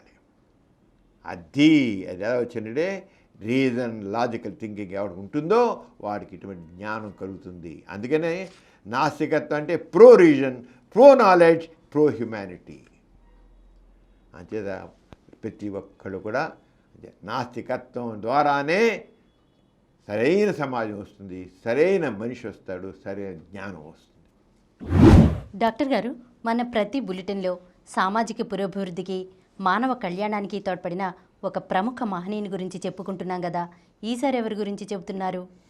ప్రిమిరా కర్మ, నిధిరాత, పూర్వజన్మ సుకృతం అనే నమ్మకాలు దేశ ప్రగతి అవరోధం అని ఘంటాపదంగా చెప్పిన వాళ్ళు మరి భారతరత్న మోక్షగుండం విశ్వేశ్వరయ్య గారు. ఆయన సైంటిస్ట్, ఆయన ఎంత స్పష్టంగా చెప్పాడంటే కర్మనే కానీ నూరిరాతని కానీ పూర్వజన్మ సుకృతం అనే నమ్మకాలు దేశ ప్రగతికి ఎంత మేరకు మన సమాజంలో నా కర్మ, నా దురదృష్టం, నా నూరిరాత, ఈ పూర్వజన్మలో ఏం చేసుకున్నానో అనే ఫీలింగ్స్ ఎంత మేరకు సమాజంలో మనుషులు ఉంటారో సమాజం ముందుకు వెళ్ళదు. మూఢనమ్మకాలు సమాజ ప్రగతి అవరోధం. అంటే మూఢనమ్మకాలు విడనాడనండి. ఈ చాలా కామన్, కర్మ, నూయిరాత, ఇవన్నీ పూర్వజన్మ ఇవన్నీ భావాలు చాలా కామన్ కదా. వాటినన్నింటిని వదిలిపెట్టండి, అప్పుడే మన దేశం అభివృద్ధి సాధిస్తుంది, అప్పుడే మన దేశం ముందుకు వెళుతుంది. ఆ భావజాలం నుంచి బయటపడాలి అని చెప్పి ఘంటాపదం చెప్పాడు మోషన్. అది కావాలి మనం. ఆయన ఇంకా పైగా ఉన్నాడు, మన దేశంలో మన సమాజంలో ఎన్నో మత గ్రంథాలు ఎన్నో నీతి సూత్రాలు చెప్పే కానీ అవి ఆ నీతి సూత్రాలు అప్పటివి కొన్ని వేల ఏళ్ల కిందట అప్పుడు పరిస్థితుల ప్రకారం అవి రూపొందించారు. వాళ్ళ జ్ఞానం బట్టి, వాళ్ళ అవగాహన బట్టి, వాళ్ళ బుద్ధులు బట్టి, అప్పుడు వాళ్ళ బుద్ధులు అలా ఉన్నాయి, దాని ప్రకారం అలా ఉన్నాయి. కానీ ఇప్పుడు మాత్రం అవి ఏ మాత్రం కూడా పనికి వాస్తవం కాదు, అవన్నీ వాస్తవం కాదని తేల్చిపరిచాడు ఆయన. చేశారు, చాలా చెప్పారు, నీతి సూత్రాలు చాలా చెప్పారు. ఆ రోజుల్లో పూర్వకాలం కూడా నీతి సూత్రాలు చెప్పారు. కానీ అప్పుడు వాళ్ళకున్న అవగాహన బట్టి వాళ్ళు అలా చెప్పుకుని వచ్చారు. మొట్టమొదటిలో ఇప్పుడు పిల్లలు అడుగులు వేస్తుంటే, చిన్న పిల్లలు అడుగులు వేస్తుంటే తప్పుడు పడుతుంటే లేస్తుంటే అవి అడుగులా, సరైన అడుగులా? కానీ అవి అడుగులు అనుకుంటే తప్పు కదా. కానీ మనం అవి అడుగులు అనుకుంటాం, కాదు అసలు నువ్వు నేనేసే అడిగి.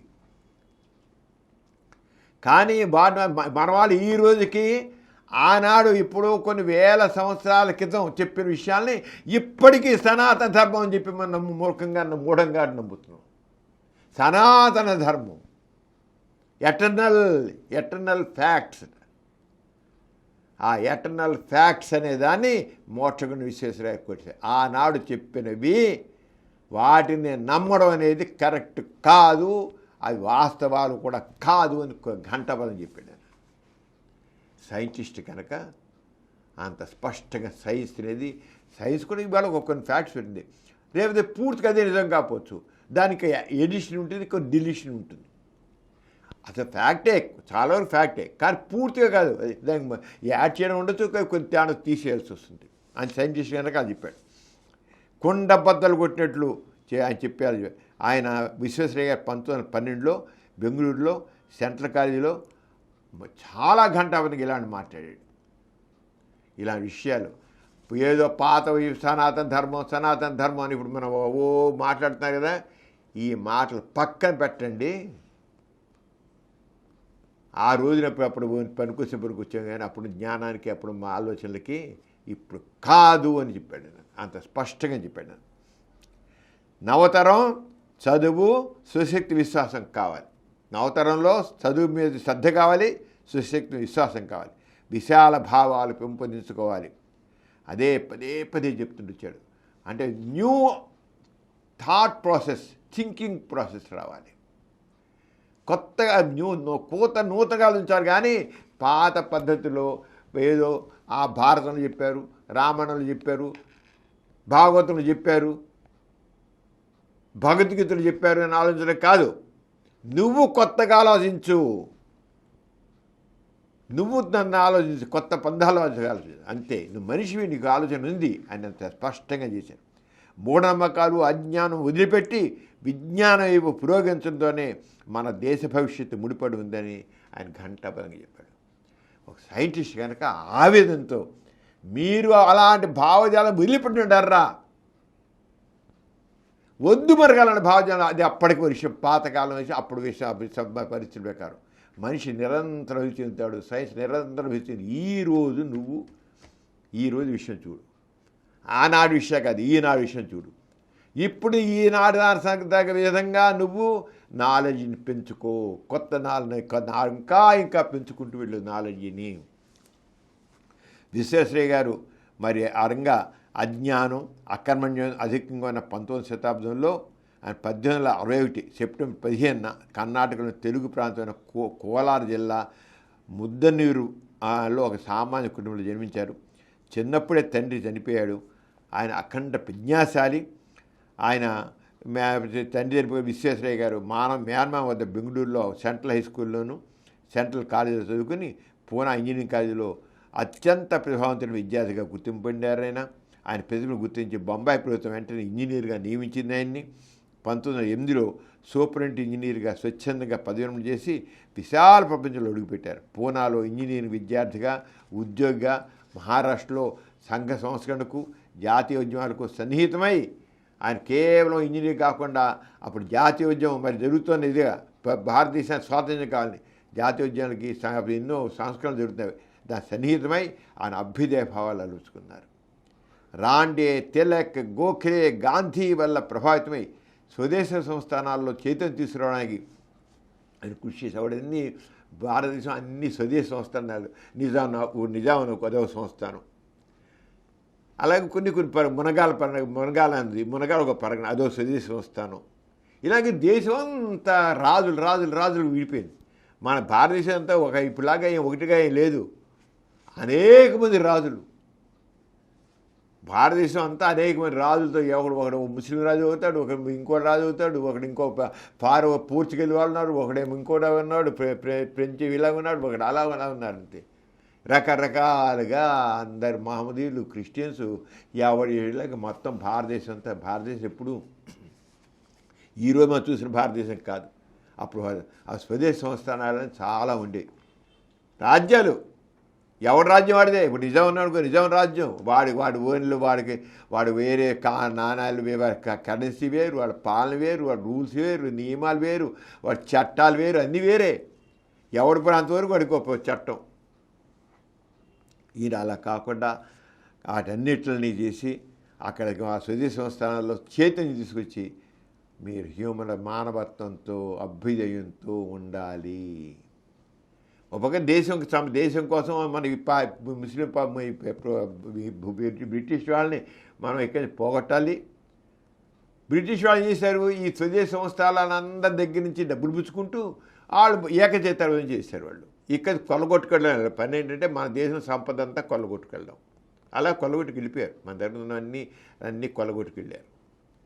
వాళ్ళు వీళ్ళందరినీ పోషించారు కూడా వీళ్ళు వాళ్ళని పోషించారు, కొల్లగొట్టుకుని పోయేవాళ్ళు. ఆయన ఆ రంగా చేశారు. మైసూర్ మహారాజు తలతి పోయి ఉంటే ఆయన స్వయంగా మైసూర్ మహారాజుకు అదొక సంస్థానం, చది సంస్థానం. ఆయన మైసూర్ సంస్థానానికి చీఫ్ ఇంజనీర్గా తీసుకున్నాడు ఈయన్ని, మైసూర్ మహాదేవిని. నవ మైసూర్ నిర్మాతగా ఖ్యాతి గడించారు. అక్కడ ఆయన నుండి ఆ మైసూర్ని ఈయన భావజాలం చేసి నవ మైసూర్కి చేశారు. ఒక ద్రష్టగా, ఒక సెక్యులర్ భావాలు, శాస్త్రీయ దృష్టి, జాతీయ దృష్టి, అపార శిక్ష సామర్థ్యాల వ్యక్తిగా దేశంలోని 700 స్వదేశీ సంస్థానాల్లో మైసూర్ని అగ్రగామిగా రూపొందించిన తీశారు. అప్పుడు ఎన్ని ఉన్నాయి? చిన్న చిన్న సామ్రాజ్యాలు 700 ఉన్నాయి. 700 స్వదేశీ సంస్థానాలు ఉంటే ఈయన మైసూర్ మహారాజు ఆయన అక్కడ అపాయింట్ చేస్తే మొత్తం 700 స్వదేశీ సంస్థానాల్లో మైసూర్ నెంబర్ 1గా చేశాడు. అంటే ఎంత తెలివిగలవాడు, ఎంత పాలనాదక్షుడు, ఎంత ముందు చూపు ఉందో అర్థం చేసుకో. అలా చేశాడు. కావేరీ నదిపై కృష్ణాసాగర్ డ్యామ్ నిర్మించాడు. ఎలక్ట్రిసిటీ, వ్యవసాయ వృత్తితో గ్రామాల రూపురేఖలు ఆయన మార్చివేశారు. శాస్త్రీయ విద్యా విధానం కావాలి, సైంటిఫిక్ నాలెడ్జ్ ఉంటే కావాలి, బౌద్ధ్యం తెలియపోవాలి. సైన్స్ పరిశోధనకు ఇండియన్ ఇన్స్టిట్యూట్ ఆఫ్ సైన్స్ ప్రారంభించాడు. అంటే సైంటిఫిక్ నాలెడ్జ్, సైంటిఫిక్ టెంపర్ కావాలని చెప్పేసి సైంటిఫిక్ నాలెడ్జ్ పెంపొందడం కోసం ఇండియన్ ఇన్స్టిట్యూట్ ఆఫ్ సైన్స్ ప్రారంభించాడు. అలాగే ఒక మైసూర్ సంస్థాన పారిశ్రామిక ప్రగతికి నాంది పలికారు. ఆంగ్లేయులను ఎదిరించి భద్రావతి స్టీల్ మిల్ ప్రారంభించాడు. ఆయన బెంగళూరులో విమానాల ఫ్యాక్టరీ పెడదాం అనుకున్నాడు. అంటే నీవు సైంటిస్టు ఎంతైనా చేయగలడు చూడు. అందులో ఒక మూఢనమ్మకాలు లేని సైంటిస్టు విమాన ఫ్యాక్టరీ గవర్నమెంట్ బ్రిటిష్ వాళ్ళు ఉన్నారు కదా, అడ్డుపడ్డారు చేయని వాళ్ళు. రాష్ట్ర పరిపాలనలో సామర్థ్యం పెంచడానికి ఎఫిషియన్సీ ఆడిట్ ప్రవేశపెట్టాడు. శాస్త్రీయ సర్వేల ద్వారా ప్రజల సాంఘిక ఆర్థిక పరిస్థితులు తెలుసుకుని తద్వారా ప్రణాళికబద్ధ పాలనకు పూనుకున్నారు. దేశ పారిశ్రామిక ప్రగతి కావాలంటే 7 ఎమ్ములు కావాలన్నాడు ఆయన. పారిశ్రామిక అభివృద్ధి అంటే 7 ఎమ్ములు. ఏంటి ఎమ్ములు అంటే ఆయన 7 మెల్లు కావాలి సార్. ఈ దేశాభివృద్ధికి మూఢనమ్మకాలు పని కానీ, కుటుంబ నియంత్రణ కావాలని, పారిశ్రామిక విధానాన్ని ఆశయంలో మన దేశం అగ్రగామి కాగలదని నిర్దేశంగా ప్రకటించారు. ఆయన ప్రజాస్వామికానికి, సెక్యులర్ విధానానికి అత్యంత ప్రాధాన్యత ఇచ్చారు. భారతదేశంలో సెక్యులర్ 18వ శతాబ్దంలో సెక్యులర్ భావజాలం వచ్చింది మనకు తెలుస్తుంది. అంచేత ఆయన సెక్యులర్, ఈయన కూడా సెక్యులర్గా ఏదైనా ఏ పాలనైనా సెక్యులర్గా ఉండాలి అని చేసేశారు. విద్యావేత్తకి ఆయన అత్యంత ప్రాధాన్యత ఇచ్చారు. కులం, మతం ప్రాతిపదికగా కాకుండా సెక్యులరిజం ప్రాతిపదికగా సమానత్వం ఆధారంగా భారత పౌరులు మెలగాలని ఆయన పదే కోరారు. 6 సార్లు ప్రపంచంగా పర్యటించారు. మన దేశ ప్రగతికి జపాన్ ఆదర్శం కావాలని కోరారు. నిజం, జపాన్ చాలా అడ్వాన్స్ ఉంది. జపాన్ ఆదర్శంగా తీసుకోవాలి. 1950లో ఆయనకు భారతరత్న బిరుదుని ప్రభుత్వం ప్రదానం చేసింది. 1950లో 1960లో తన సత్యజయంతి కూడా జరిగింది. 1960 సత్యజయంతి జరిగింది. ఆ జన్మ విశ్వేశ్వరయ్య కళ్ళారు చూశారు. తన 100 ఏళ్ళ పండుగ. మరి అంత గొప్పవాడు భారత ప్రభుత్వం 1960లో మన స్వాతంత్రం ఇచ్చాక ఆ సత్యజయంతి చెప్పింది. 1962 ఏప్రిల్ 14న మోక్షగుణ విశ్వేశ్వరయ్య తుది శ్వాస విడిచారు. ఆయన జీవితం, కృషి, అభ్యుదయ భావాలు, సెక్యులరిజం అందరికీ ఆదర్శప్రాయంగా మనం తీసుకోవాలి. ఇదమ్మా, ఇలా ఒక సైంటిస్ట్ ఉన్నవాడు ఎవరైతే సెక్యులర్గా ఉంటారో, ఎవరైతే ఒక నాస్తిక భావజాలం ఉంటుందో వాళ్ళు సమాజానికి తప్పుతారు. ఇప్పుడు విశ్వేశ్వరయ్య గారు మూఢనమ్మకాల పనికిరావు, కాన్వదూషణ పనికిరాదు. ఈ నాస్తిక చైతన్యం ఉండబట్టే ఆయన అంత చేయగలిగాడు. నాస్తిక చైతన్యం వాళ్ళు ఎప్పుడు కూడా అభ్యుదయాన్ని కోరుతారు. నాస్తిక చైతన్యం వాళ్ళు లేని వాళ్ళు అలాగే పడుంటారు. ఏనేది వాళ్ళు అభ్యుదయం కనబడదు, వాళ్ళు ఒక ప్రోగ్రెస్ కనబడదు. ఏదైనా ప్రోగ్రెస్ వచ్చిందంటే కేవలం నాస్తిక చైతన్యం వల్ల, నాస్తికుడని చెప్పుకోకపోయినా సరే ఉన్న మూఢనమ్మకాలని వీటిని కొట్టిపారేసేసి, బానిస ప్రవృత్తిని కొట్టిపారేసి, మానవ శక్తికి విలువనిచ్చి, మానవీయ విలువల్ని వాళ్ళు పెంచి పోషించిన వాళ్ళే దేశానికి పడ్డారు. నాస్తికత్వం అంటేనే మానవత్వం, నాస్తికత్వం అంటేనే సమానత్వం. అది పెట్టి ఎవరైతే అభ్యుదయంకి వెళ్ళారో వాళ్ళందరూ నాస్తిక చైతన్యం ఉంది. ఆ నాస్తికత్వం ఉంది అంటే నాస్తికత్వం వల్లే సమాజం ముందుకు వెళుతుంది. ఎథీస్ట్ బులెటిన్లో చిన్న విరామం.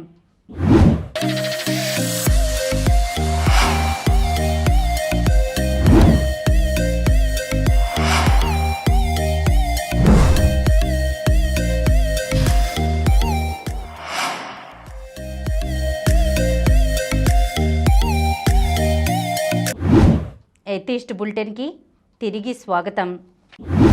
డాక్టర్ గారు, పుణ్యం చేస్తే స్వర్గానికి పోతామని, పాపం చేస్తే నరకానికి పోతామని ఆస్తికుల్లో ఒక గట్టి నమ్మకం ఉంది. ఈ విషయం గురించి మీరేమంటారు?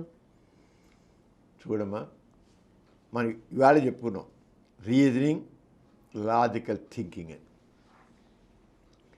రీజనింగ్ ప్రకారంగా రాజంగిత ప్రకారం చూస్తే అసలు స్వర్గాలు నరకాలు ఉన్నాయా? అసలు దేవుడు, ఆత్మ, పరమాత్మ అసలు ఉన్నాయా? అసలు ఏమైనా టెస్ట్కి నిలబడతాయా? అవి కేవలం నమ్మకాలు, అర్థం పర్థలే నమ్మకాలు, మూఢ నమ్మకాలు. అవి ఈ స్వర్గ నరకాలు అన్నీ కూడా అవే మూఢనమ్మకాలు. ఇవన్నీ కట్టు కథలు. స్వర్గం లేదు, నరకం లేదు. ఇప్పుడు మనకి స్పేస్ సైన్స్ ఎంతో వస్తుంది. విశ్వం విస్తరిస్తోంది. ఎక్కడ స్వర్గం చెప్పు? ఇంత వెళ్తుంది. ఏ సైంటిస్ట్ అయినా స్పేస్ సైంటిస్టు ఇక్కడ స్వర్గం ఉందని పాయింట్ అవుట్ చేయగలుగుతున్నాడా? ఇక్కడ నరకం ఉందని పాయింట్ చేస్తున్నాడా? ఎక్కడ ఏ చోటైనా నీకు ఉంది అసలు? విశ్వం అలా విస్తరించుకుని వెళ్తుంది. ఎక్కడ కనబడింది ఇంతవరకు? మనం ఎక్కడ కూడా తెలుసుకోకుండా కోటాన మైళ్ళ దూరంలో ఉన్నా మనం చూస్తున్నాం. అంతే. దీంట్లో ఎక్కడైనా కనబడుతుందా? ఏమిటి? మూఢనమ్మకాలు కాకపోతే మరి ఏంటి? కానీ కట్టుకథలు చల్లేసి జనాల్ని ఫూల్స్ చేసేసి బొర్రలేని వాళ్ళ కింద చేసి ఇంతకాలం ఆడిస్తూ వచ్చారు. అంచేత తెలుసుకున్నాం అసలు ఈ స్వర్గం నరకం అనేది. పుణ్యం చేసినవాడు స్వర్గానికి వెళతాడని, పాపాలు చేసినవాడు నరకానికి వెళతాడని అనుభవిస్తాడు. దేవుడి విశ్వానికి ఆవలు ఉంటాడు. విశ్వానికి ఆవలే ఉంది? అసలు శూన్యం ఉంది, ఆవలే లేదు. అసలు శూన్యం కూడా లేదు. విశ్వం విస్తరిస్తుంది అంతే. అలా వెళ్తుంది కదా, అంతే. ఎంత మేరకు అది వెళ్తుందో అది అంతవరకే ఉన్నట్లు అంతే. తర్వాత ఏం లేదు. విశ్వం విస్తరిస్తుంది. ఈ విశ్వానికి ఆవలు ఉంటాడంటారు. స్వర్గ నరకాలు విశ్వానికి ఆవలు ఉంటాయంటారు. ఈ విశ్వానికి అసలు ఆవల అనేది ఏమీ లేదు. ఇంత సైన్స్ డెవలప్ అయింది, ఎక్కడ విశ్వానికి ఆవల అనేది ఇంతవరకు ఎవరు కాదు. అంటే ఇది అంతు పట్టదు అంటారు. అర్థం లేవని. దేవుణ్ణి పరలోకవాసి అని, పరలోకం ఎక్కడ ఉందో ఎవరికీ తెలియదు. పరలోకవాసి అంటారు. పరలోకం ఎక్కడుంది? అన్నీ ఊహాగానాలే. ఖగోళ శాస్త్ర ప్రకారంగా ఈ విశ్వం లక్షల కోట్ల కాంతి సంవత్సరాల దూరంగా విస్తరించి ఉంది, విస్తరిస్తూనే ఉంది. స్వర్గం నరకం అనే ఒట్టి కల్పితాలు. అవి ఏం లేవు అసలు, ఒట్టి కల్పితాలు. ఆ రోజు రాశారు అంతే. అలాగే హిందూ ధర్మశాస్త్రం ప్రకారం అయితే స్వర్గానికి ఇంద్రుడు అధిపతి, నరకానికి యముడు అధిపతి. వీళ్ళిద్దరికీ భార్యలు కూడా ఉన్నారమ్మా. వీళ్ళు కథలు సృష్టించారు కదా. ఇంద్రుడికి ఒక భార్య, యముడికి ఒక భార్య. స్వర్గానికి వచ్చిన ఆత్మల్ని సుఖ సంతోషాల్లో తేలిపోయేట్టు చేయడానికి రంభ, ఊర్వశి, మేనక, తిలోత్తమ వంటి అప్సరసులు నాట్యం చేస్తుంటారమ్మా. మరి నాకు తెలియక అడుగుతాను, మరి ఆడవాళ్ళకి మరి మరి మనవది ఉంటాడా? ఆడేది వీళ్ళకి రంభ, ఊరసి, తిలోత్తమ వీళ్ళ ఊళ్ళో ఉన్నప్పుడు మరి ఆడవాళ్ళకి ఉండదా? అది ఎవడు చెప్పడు. ఎందుకంటే అలా పిచ్చి పని చేస్తే చెప్పు తీసుకొడుతుందని ఆ మొక్కలు చెప్పరు. రంభ, ఊరసి, మేనక, తిలోత్తమ అప్సరసు నాట్యం చేస్తుంటారు. ఇంద్రుని భార్య తమ సింహాసనంలో కూర్చొని తిలకిస్తూ ఉంటారు. వీళ్ళు డ్యాన్సులే. స్వర్గానికి చేరిన ఆత్మలు అప్సరసల సొగసులు చూస్తూ చొంగలు కార్చుకుంటూ ఉంటారు. ఆత్మలు దొరకరుగా పాపం తీరిక ఆత్మ అప్సర మేనక దొరుకుతారా, చొంగ కార్చుకుంటుకుంటారు. మరి ఆడవారి ఆత్మలు స్వర్గానికి చేరవా? మరి అంత మగాళ్ళ గురించి మా అంశ రంభ ఊరసి మేనక తిలోత్తమ చూతారు కానీ ఆడవారి ఆత్మల గురించి వాటికి ఎవరు అక్కడ మన్మధుడి గురించి ఇప్పుడు చెప్పరేంటి? ఎక్కడ ఎన్ని కథలు ఇన్ని పురాణ గాథలు ఉన్నాయి, ఒక్కడ చెప్పడేంటి? ఆడవాళ్ళు మరి ఆడవాళ్ళు కూడా చచ్చిపోతారు కదా, సమానం మగవాళ్ళ సమానంగా మగవాళ్ళ సమానం ఆడవాళ్ళు ఉన్నారు. వాళ్ళ ఆత్మలు ఏమవుతాయి? అది స్వర్గానికి కదా అంటే తిసుగు స్వర్గంలో ఏలాడుతుంటాయి. ఇవి ఎందుకు ఆడాలి? వాళ్ళు చేసేంత పూజలు, వాళ్ళు చేసిన ఇవన్నీ ఎవరు చేయరు అసలు. ఆడవాళ్ళు చేసేంత మగవాడు కూడా చేయడు, ఆడవాళ్ళు చేస్తారు. మరి అవి ఏమవుతాయి? ఆత్మలన్నీ నేను స్వర్గానికి పోవాలి కదా, ఏవి అక్కడ ఏముండవు. మరి ఆత్మకి లేకపోతే ఆత్మకి ఆడ మగ తేడా ఉండదా? లేకపోతే వీళ్ళు ఏం చేయాలంటే ఆడ మగ తేడా ఉండదు, చచ్చిపోయాక మా ఆడ ఆత్మ కూడా మగ ఆత్మ మీద అయిపోతుంది అనమాట. ట్రాన్స్ఫర్మేషన్ కథలు చెప్పుకోవడానికి ఏముంది?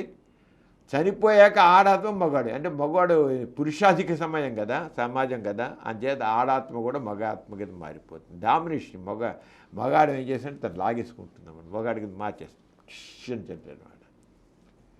ఆత్మ లేని మగజాతి చెందేనా తెలుసుకోవాలి. మరి ఇవన్నీ ప్రశ్నించాలి. ఊరికే బ్లైండ్గా కానీ ఇలా ఎవరిని అన్నవాడు స్వర్గం నరకం అన్నవాడు ఆత్మ అన్నవాడు ఆడాత్మలు ఏంటి అవుతాయి అసలు? ఎవరైనా ఎప్పుడైనా ఆలోచిస్తున్నారా? స్వర్గప్రాప్తి రాయడం మాత్రం స్వర్గస్థులయ్యారు, ఆడవాళ్ళకి అదే ముక్క రాస్తారు, స్వర్గస్థులయ్యారు, మొగాళ్ళకి స్వర్గస్థులయ్యారు అంటారు. మరి స్వర్గానికి వెళ్ళిన ఆడవాళ్ళకి ఏమిటి? మరి అక్కడ చచ్చిపోయిన ముగ్గురు ఉంటాడు, వాడేమో రంబని ఊరసం సొంగ కాచుకుంటూ కూర్చుంటాడు. ఇది చూసి కోపం రాదు దీనికి? తన ముగ్గురు చూసాక మగుడు ఉన్నాడు, ఇది వెళ్ళింది చచ్చిపోయిన తర్వాత ముగ్గురు చచ్చిపోయి వెళ్ళింది. మరి ఇది కూడా ఏమవుతుంది? ఇది కూడా మగాడైపోతుంది అట్లాగా. అసలు అంటే ఎంత అప్సెట్గా ఉంటాయి కావన్నీ కల్పనలు. మరి ఎందుకంటే స్వర్గంలో మగాత్మలు అప్సరసను చూసి ముచ్చటపోతూ ఉంటే, చొంగలు కాచుకుని ఉంటే, స్త్రీ ఆత్మల విషయంలో కూడా మరి తీసుకోవాలి కదా లెక్క. అంతా మరీ లెక్క లేకుండా చేయడం ఇదంతాను. మనిషి దేవుణ్ణి ఊహించుకున్నాడు కనుక మగవాడిగా ఊహించుకున్నాడు, మనిషి ఊహించుకుంటే మగవాడు ఊహించుకున్నాడు. పురుషాగే సమాజం కనుక స్వర్గంలో కూడా మగవానికే ప్రాధాన్యత ఉందమ్మా, ఆడవాళ్ళకి ప్రాధాన్యత లేదు. పిటి ఆడదాని ఇక్కడే కాదు అక్కడ కూడా లేదు స్వర్గంలో. ఎంత ఘోరం చూడు. మరి ఆడవాళ్ళ ఆత్మలు ఏమైపోతాయి? ఇలా ఆలోచిస్తూ ఉంటే స్వర్గం నరకాలు ఎంత కల్పితాలు అర్థం చేసుకోవచ్చు మనం. ఇక నరకం విషయం తీసుకుంటే అక్కడ పెద్ద పెద్ద కూరలు ఉన్న యమకింకర్లు ఉంటారు, ఎంత ఏను కూడా ఉండవు అంత కూరలు.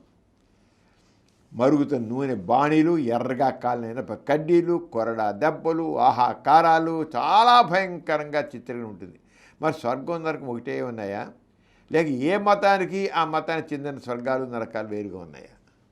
మరి అక్కడ కూడా దుర్మార్గాలు చేసేవాళ్ళు ఉన్నారు, తక్కిన మతాల్లో కూడా వాళ్ళు వేరేరుగా ఉన్నాయా? అక్కడ సుఖాలు వేరేరుగా ఉంటాయా? ఇక్కడ ఇలా ఉంటే ఇంద్రుడు హారాలు యమకింకరులు ఉంటే అక్కడ ఎలా ఉంటాయని. ఖురాన్ ప్రకారంగా స్వర్గంలో పుణ్యాత్ములకు మంచి ఆహారం సిద్ధంగా ఉంటుందట. ఇక్కడ బాబు తిండి లేదు వాళ్ళకి. అక్కడ మాత్రం మంచి బిర్యానీ, చికెన్ బిర్యానీ, మటన్ బిర్యానీలు అన్నీ ఉంటాయి అక్కడ. ఫ్రైడ్ రైసు, ఈ జంక్ ఫుడ్డు రుచిగా మంచి రుచిగా ఉంటాయన్నమాట. చూడు ఖురాన్ ప్రకారంగా స్వర్గంలో పుణ్యాత్ములకు అందరూ కూడా పుణ్యాత్మ మంచి ఆహారం సిద్ధంగా ఉంటుందంట.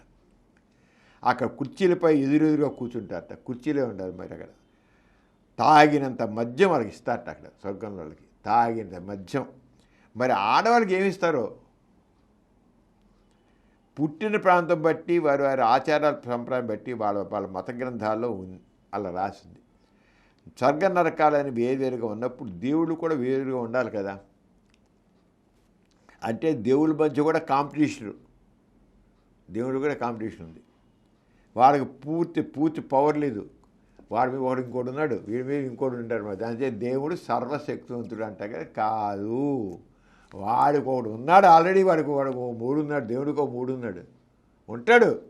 వాడు సర్వశక్తిని ఏమవుతాడు? వాడు పవర్ నిలబెట్టుకోవాలి. లేకపోతే వాడు పవర్ లేసి చచ్చిపోయి వాడికి ఇదైపోతుంది. వాడు పవర్ నిలబెట్టుకొని కృషి చేయాలి. మరి వాళ్ళకి పూర్తి పవర్ లేదు, వాళ్ళకి పవర్ కొంత కట్ అయినట్లే. ఎందుకంటే ఇంకో ముస్లిం మతం వాళ్ళు, క్రిస్టియానిటీ వాళ్ళు, ఇంకో జురాస్ట్రియన్ వాళ్ళు, వీళ్ళ తలగ స్వర్గం, తలగ నరకం, వాళ్ళకి దేవుడు, వాళ్ళకి ఇది ఏమని ఉంటాయి. ఆ దేవుళ్ళ మధ్య కూడా కాంపిటీషనే. మరి కొంత ఈ సృష్టికి ఒకళ్ళే దేవుళ్ళు అంటారు కదా, మరి కొందరు ఈ సృష్టికి అంతా ఒకటే దేవుడు అంటారు. మరి ఎంతమంది దేవుళ్ళు ఉన్నప్పుడు ఒకటే దేవుడు ఎలా అవుతాడు? ఏ దేవుడు గొప్పోడు? ఎవరి దేవుడు గొప్పోడు? అంటే అక్కడ స్వర్గంలో ఎక్కువ మంది ఉంటే మా హిందూ మతం వాళ్ళ దేవుడు గొప్ప, లేదా ఇంకో దాంట్లో ఇంకో ముస్లిం దాంట్లో వాడు గొప్ప, ఎవడు గొప్ప? ఎక్కువ మంది అక్కడ ఉంటే వాడు గొప్పవాడు అవుతున్నాం. మరి స్వర్గంలో సుఖం ఉందా అంటే అక్కడ దొరికే సుఖాలు బట్టి మతం మాతే సరిపోతుంది.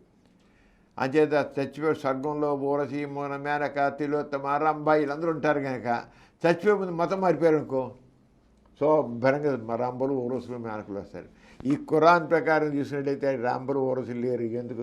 పూర్ ఫెయిల్స్ వాళ్ళకి మంచి, అది కూడా కొద్దిమందికే మటన్ బిర్యానీ చికెన్ బిర్యానీలు, తక్కిన లేదు. ఎవరికి ఇస్తారు? ఏది మంచి పుణ్యాతులు ఇస్తారు. తక్కిన వాళ్ళు మళ్ళీ అక్కడ కూడా కడుపు మార్చుకో, ఇక్కడ కడుపు మార్చుకుని అక్కడ కడుపు మార్చుకోవాల్సిందే. అక్కడ మతం పడితే కావాలి. హిందూ మతంలో నుంచి క్రైస్తవ మతంలో మారితే మద్యం మత్తులు బాగా దూరగడుతుంది. స్వర్గం నరకం అనేది కేవలం కల్పితాలమ్మా. వాటి నమ్మకం కేవలం మూఢనమ్మకంకే లేదు. ఇలా అదే రీజనింగ్, లాజికల్ థింకింగ్ అనేది ఎప్పుడైతే ఉంటుందో ఈ చెప్పిన గ్రంథాల్లో ఈ ప్రాచీన గ్రంథాల్లో చెప్పిన కథలన్నీ ఎంత కల్పిలాత కలుగుతాయి. స్వర్గస్థులైనారు అని రాస్తారు. చనిపోతే ఈ రంగాలు స్వర్గస్థులు ఏంటి? అయిపోయింది అంతే. అక్కడ ప్రాణం పోయింది, అయిపోయింది అంతే. స్వర్గస్థులు ఏంటి? స్వర్గం లేదు. స్వర్గస్థులయ్యారు. నరకస్తులు ఎవరు? మరి నరకాలు ఉన్నాయి కదా, అందరు స్వర్గస్థులయ్యారని కూడా నరకానికి పోవచ్చు కదా వాళ్ళు. ఎలా చెప్పావు నువ్వు? అక్కడే తప్పైపోయింది. నరకస్తులయ్యారు, స్వర్గస్థులయ్యారు కూడా నరకస్తులయ్యారు కూడా రాసుకోవాలి. అంచేత ఇవన్నీ పెట్టి కలుపుతారు కొద్దిగా. అందుకనే రీజన్ అండ్ లాజికల్ థింకింగ్ అనే ప్రతి వ్యక్తిలో ఉండాలి. లేకపోతే ఇలాగే మూఢంగా నమ్మి మూఢ కథలు చెప్పుకుంటూ మూఢంగా నమ్ముతూ అలా కూర్చుంటాం. ఇక అంతకనికి ఏం లేదు. అది స్వర్గాలు నరకాలు అంటూ లేవు. డాక్టర్ గారు, సనాతన ధర్మం సమాజ రక్షణకు తోడ్పడుతుందని, అనాదిగా సనాతన ధర్మం మన భారతదేశ ప్రాముఖ్యతను చాటుతోందని అంటారు. ఈ విషయంలో నాస్తిక్ కేంద్రం అభిప్రాయం ఏంటి? ప్రమీల, ఈ సనాతన ధర్మం వల్లే మనకి లేనిపోయిన నష్టాలను వస్తాయి. ఇది అనాదిగా సనాతనం ఉందని అంటున్నారు కదా, ఈ సనాతన ధర్మం వల్ల దేశ సమైక్యత విఘాతం ఏర్పడుతుంది. అది మాత్రం గుర్తించాలి. ఆనాడు ఈ సనాతనం ఎప్పటి నుంచో ఉంది అంటున్నారు కదా, మరి ఈ సనాతన ధర్మాన్ని ఇప్పుడు ఎలా ప్రజెంట్ చేస్తున్నారు? మరి ఇప్పుడున్న పరిస్థితులు మనం చూస్తే ఏమో సనాతన ధర్మం అంటే హిందూ ధర్మం. సనాతన ధర్మం గురించి మాట్లాడేవారు గుండున్నగా గుండు చేయించుకుని ఇంత కాషావస్త్రాలు కట్టుకుని, సనాతన గుండు చేయించుకోకుండా కూడా సనాతన కాషావస్త్రాలు కట్టుకుని కాళ్ళంగు లుంగి చొక్కా వేసుకుని తలపగాలు చుట్టుకుని చెప్పేవాళ్ళు ఉన్నారు. గుండు చేయించుకునే వాళ్ళు ఉన్నారు, చేయించుకునే వాళ్ళు ఉన్నారు. చివరికి జై శ్రీరామ్ అంటుంటారు. అంటే సనాతన ధర్మం అనేది కేవలం ఒక హిందూ ధర్మానికి సంబంధించింది, హిందూ మతానికి సంబంధించింది. కానీ సనాతన ధర్మం అనే వర్డ్ తీసుకున్నట్లయితే అసలు ఇప్పుడు వచ్చింది కాదు. అసలు హిందూ మతం అనే వర్డ్ కూడా ఇప్పుడు రాలే. అసలు హిందూ మతం వర్డు మొట్టమొదటిలో ఇవంటి మరి భేదాలు అవన్నీ ఉన్నప్పుడు అప్పుడు హిందూ మతం పేరు లేదు అసలు. తర్వాత హిందూ మతం అనేది వచ్చింది, వేరుగా వచ్చింది. కానీ ముందులో హిందూ మతం అనే పేరు లేదు. హిందూ మతం అనేది ఈ సనాతన ధర్మం అనే మతం. హిందూ మతం అనేది పదం పూర్వకాలంలో లేదు. ఆ తర్వాత విదేశీయులు పర్షియన్లు గ్రీకులు వచ్చాక హిందూ మతం పేరు వచ్చింది. అప్పుడు హిందూ మతం వచ్చింది. ఎప్పుడు? పర్షియన్లు గ్రీకులు వచ్చాక. అంతకుముందు హిందూ మతం లేని రోజుల్లో, ఇప్పుడు హిందూ మతం రోజుల్లో భారత ఆచారాలు నైతిక నియమాలు వాటికి సనాతన ధర్మం అని పేరు పెట్టారు. మొట్టమొదటి రోజుల్లో మతం అంటూ లేని రోజుల్లో అప్పుడు వ్యవస్థ మనకి మనిషి అభివృద్ధి చెందుతుంటే, తన మేధస్సు అభివృద్ధి చెందుతుంటే ఒక సామాజిక వ్యవస్థని ఏర్పరచుకున్నాడు. ముందు మనిషి జంతువులో ఉన్నాడు కదా, మేధస్సు జరుగుతుంది, ఒక గుంపు కింద అయ్యాడు, తర్వాత ఊరి కింద అయ్యాడు, ఒక సామాజిక వ్యవస్థ ఒకటి ఏర్పడింది. ఆ సామాజిక వ్యవస్థ ఏర్పడినప్పుడు ఒక జీవన విధానం వచ్చింది. ఆ జీవన విధానంలో మానవ సంబంధాలు కావాలి. ఆ మానవ సంబంధాలు ఎలా ఉంటే బాగుంటుంది అనేది కొన్ని రూల్స్ రెగ్యులేషన్ నీతి నియమాలు పెట్టుకున్నారు. ఆ నీతి నియమాలని ఆ రోజుల్లో పెట్టుకున్నారు వాళ్ళు. దానిని తర్వాత కొంతమంది సనాతన ధర్మం మాట్లాడేవాళ్ళు ఆ నీతి నియమాలు సనాతన ధర్మం అంటున్నారు. మరి వాళ్ళు ఒక ఆ సనాతన ధర్మం హిందూ మతానికి ఎందుకు పెట్టి ఆ రోజుల్లో అసలు హిందూ మతం లేదు. ఆ రోజుల్లో ఒక సామాజిక వ్యవస్థని ఏర్పరచుకున్నారు. హిందూ మతం కంటే కూడా ముందు సింధు నాగరికత ఉంది. సింధు నాగరికత కంటే ముందు కూడా ఇంకో నాగరికత ఉంది. గ్రీకు నాగరికత అంతకంటే ముందు ఉంది. సింధు నాగరికత కంటే మన హిందూ నాగరికత కంటే దీనికంటే వేదకాలం కంటే కూడా ముందు సింధు నాగరికత ఉంది. వేదకాలం అంటాం. వేదాలు అనేది హిందూ మతానికి సంబంధించినవి. అంతకుముందు సింధు నాగరికత ఉంది. అక్కడ వేదాలు లేవు, హిందూ లేదు, సింధు నాగరికత ఉంది. అప్పుడు కూడా మనుషులు ఇళ్ళు కట్టుకుని చేసి మనుషులు అక్కడ కూడా ఇళ్ళు ఆహారాలు అన్నీ చక్కగా చేస్తున్నారు. అక్కడ పాలన ఆహారం అంతా ఉంది. ఈ సనాతన ధర్మాన్ని వచ్చేడు మాత్రం వాళ్ళు ఒక సామాజిక వ్యవస్థ ఏర్పడింది కనుక ఒక మానవ విలువలు ఇలా ఉండాలని చెప్పి అప్పుడు ప్రకారంగా వాళ్ళు వేసారు. వాళ్ళు దానికోసం అనేది వాళ్ళు ఏమన్నారు, రూల్స్ పెట్టి అప్పుడు this is eternal, ever lasting, universal. సనాతన ధర్మం అనేది ఎప్పటికి ఉండేది, ఇది శాశ్వతం, ఇది విశ్వజనీయం, ప్రపంచానికి సంబంధించింది అని అన్నారు. అలాగే మెయిన్గా సనాతన ధర్మం అనేది ఏంటి, మోరల్ ఆర్డర్, నైతిక పద్ధతులు. అలాగే డ్యూటీ, ప్రతివాడి ధర్మం అలా చేయాలని, అలాగే అది జీవన విధానంగా ఉండాలి. వాళ్ళు ముఖ్యంగా ఆ సనాతన ధర్మంలో అప్పుడు రోజుల్లో హిందూ మతం లేదు, జై శ్రీరామ లేవు అక్కడ. ఆ నాగరికత, అప్పుడున్న నాగరికతలో వాళ్ళు ఏం పెట్టుకున్నారు, ట్రూత్, సత్యం, మానవ సంబంధాలు సత్యంగా అందరూ సత్యపాలన చేయాలి. తర్వాత నాన్ వైలెన్స్, అహింసాత్మకంగా ఉండాలి. కంపాషన్, మనుషుల మధ్య ప్రేమ దయ ఉండాలి. మానవుది సమాజంలో ఉండడం కోసం ఒక రకమైన నియమాలు నిబంధనలు పెట్టుకున్నారు. ఏ రకంగా ఉండాలంటే సత్య పద్ధతి, సత్యం ఉండాలి, అహింసాత్మకంగా ఉండాలి, ప్రేమదయ ఉండాలి, సెల్ఫ్ డిసిప్లిన్, ప్రతివాడు ఒక క్రమశిక్షణతో ఉండాలి, టాలరెన్స్, రెండవ సహనం ఉండాలి వాళ్ళలో, అలాగే నాలెడ్జ్ పెంచుకుంటూ ఉండాలి. ఇది ఆ రోజుల్లో ఇలా ఉండాలని, ఈ రంగం ఉండాలని వాళ్ళ రంగా సామాజిక వ్యవస్థలో రూల్స్ రెగ్యులేషన్ ఇవి అంతే. అప్పుడు చెబుతాం, ఇప్పుడు చెబుతాం, ప్రతివాడు చెబుతాం.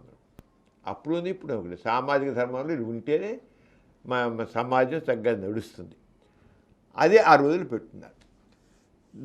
దాన్ని చెప్పడం, దాని ఆ రంగా ఆ రూల్ మనం అందరూ కూడా వాళ్ళు ఉండాలి చెప్పచ్చు కదా. ఇప్పుడు ఏంటి పోతుంది, ఈ సనాతన ధర్మం దాన్ని నిజాన్ని తీసుకొచ్చి చేశారంటే ఇక ఒక హిందూ మతానికి సర్చ్ చేసి ఇది చాలా ప్రాచీనమైనది, ఈ ప్రాచీనది విశ్వజనీయమైనది, విశ్వానంతరికి సంబంధించింది. ఇది ఒకరి ప్రపంచం, మన భారతదేశం కాదు, ఒక మతం ప్రపంచానంతరికి సంబంధించి ఉండాలి అంతాను. అంచేత అని చెప్పేసి ఇలా మాట్లాడతారు. మీ ఎటర్నల్ ట్రూత్ అన్నట్లుగా చేసేసి చివరికి హిందూ మతానికి పెట్టి హిందూ మతం మరి అయితే మరి ఈ రకంగా సనాతన ధర్మం గురించి ఆ రంగా హిందూ మతంగా మాట్లాడుతుంటే భారతదేశంలో విభిన్న మతాల వాళ్ళు ఉన్నారు, వీళ్ళ సిద్ధాంతాల వాళ్ళు ఉన్నారు, వీళ్ళ ఆచారాలు సాంప్రదాయాల మనుషులు ఉన్నారు. ఇలా చెప్తే ఎప్పుడైతే వీళ్ళు మాట్లాడుతుంటే చివరికి ఎంతవరకు వచ్చేసింది, హిందువులు కాని వాళ్ళు అసలు సనాతన ధర్మం పాటించరు కనుక వాళ్ళు అసలు ఈ దేశం ఉండడానికి వీలు లేదు అన్నట్లు వీళ్ళలో మాట్లాడే స్థితికి వచ్చేసింది. మరి సనాతన ధర్మం అనే వాదన ఎంతవరకు వస్తుందంటే దేశ ఐక్యతకి విఘాతం కలిగిస్తుంది. దేశ ఐక్యతకి విఘాతం. ఒకనొకప్పుడు మొట్టమొదటిలో ఆ సామాజిక సంబంధాల్లో పెట్టుకునే రూల్స్ రెగ్యులేటరీని వాడి గురించి మాట్లాడకుండా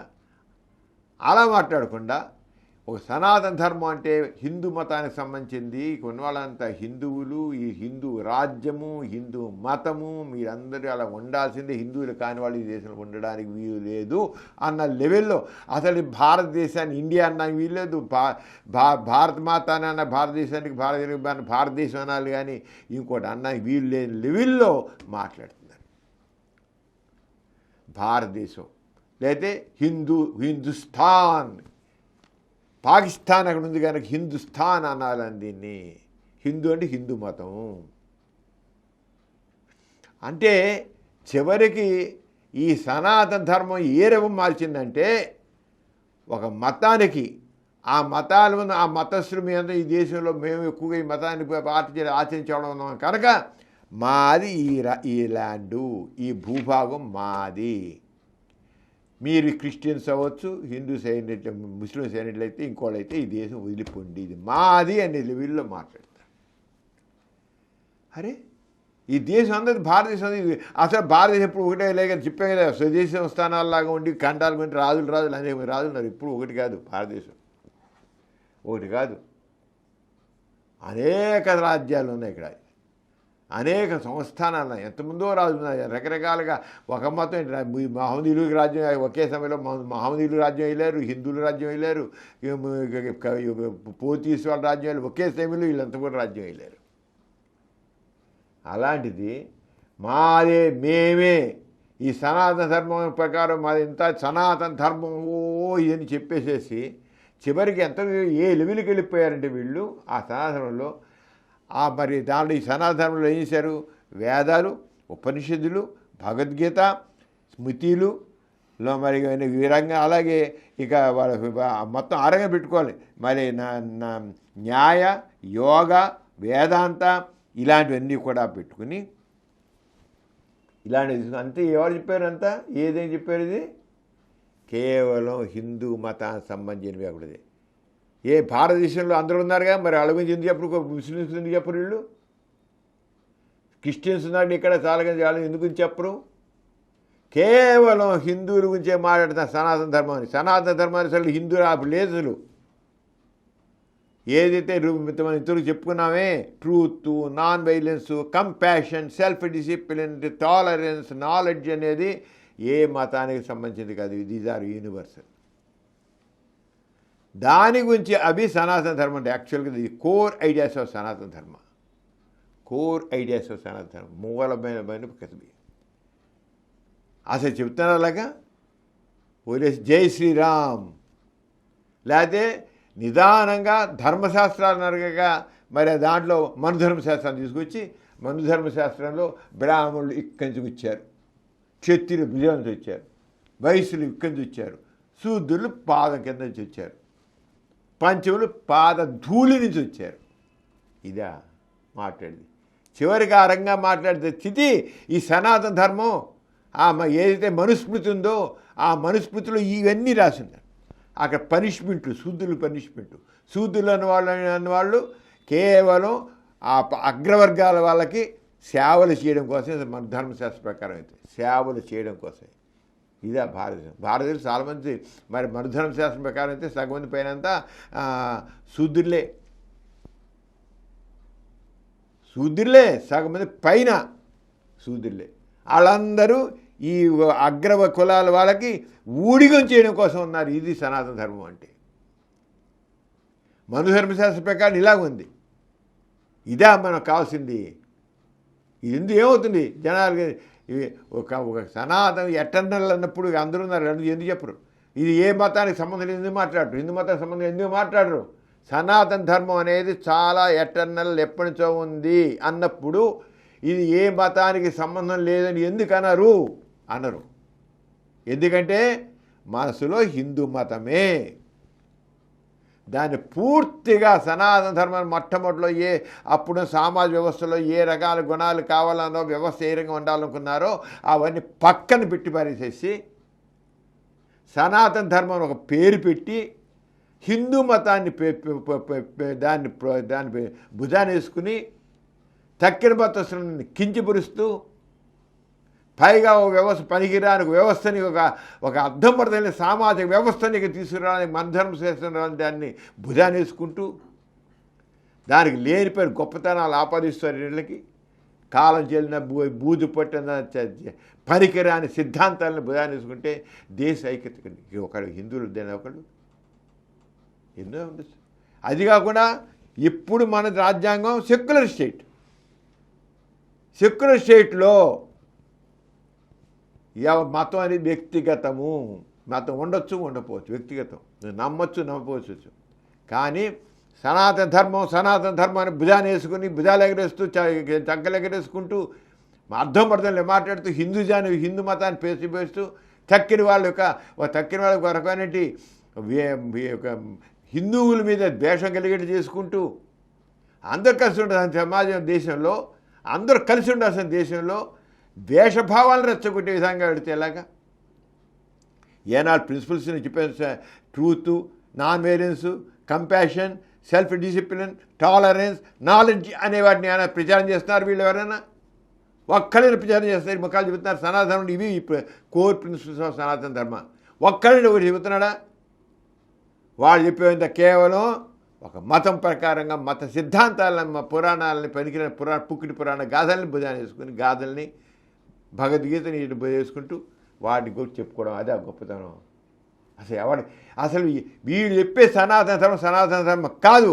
ఇప్పుడు ఎవరైతే సమాధానం మీద మాట్లాడతారో ప్రతి ఒక్కరు పైకి కిందాక అందరూ కూడా మొత్తం దాన్ని పక్కదారి పట్టించేసి వీళ్ళ స్వార్థం కోసం వీళ్ళు ఒక మతం ప్రకారంగా మాట్లాడుతున్నారు. కానీ ఒక మతం కోసం, ఒక మతాన్ని బలపరుచుకోవడం కోసం చేసేవాడు తక్కిన వాళ్ళకి సెన్స్ ఆఫ్ ఇన్సెక్యూరిటీ వచ్చి దేశ సమైక్యత దెబ్బతింటుంది. భారతీయ సెక్యులర్ స్టేట్, ఈ సెక్యులర్ స్టేట్లో ఇలాంటి భావజాలాన్ని పెంచి పోషించడానికి వీలు లేదు. అందుకే నాస్తికత ఏం చెబుతానంటే సనాతన ధర్మం చేసే పేరిట ఈ చేస్తున్న ప్రచారాలు అసలు కరెక్ట్ కాదు. అసలు సనాతన ధర్మం ఆ రోజు చెప్పిన కోర్ ప్రిన్సిపల్స్ అనేటివి truth, non violence, compassion, self discipline, tolerance, knowledge అనే వాటిని పక్కన పెట్టేసి ఒక హిందూ మతాన్ని, ఆ హిందూ మతానికి సంబంధించిన పుక్కిడి పురాణ గాథల్ని ప్రచారం చేస్తూ దేశ ఐక్యతని భంగం కలిగించబడిస్తుంది కనుక ఈ సనాతనమైన వాదం ఏదైతే మాట్లాడుతున్నారో అది అర్థం లేనిది.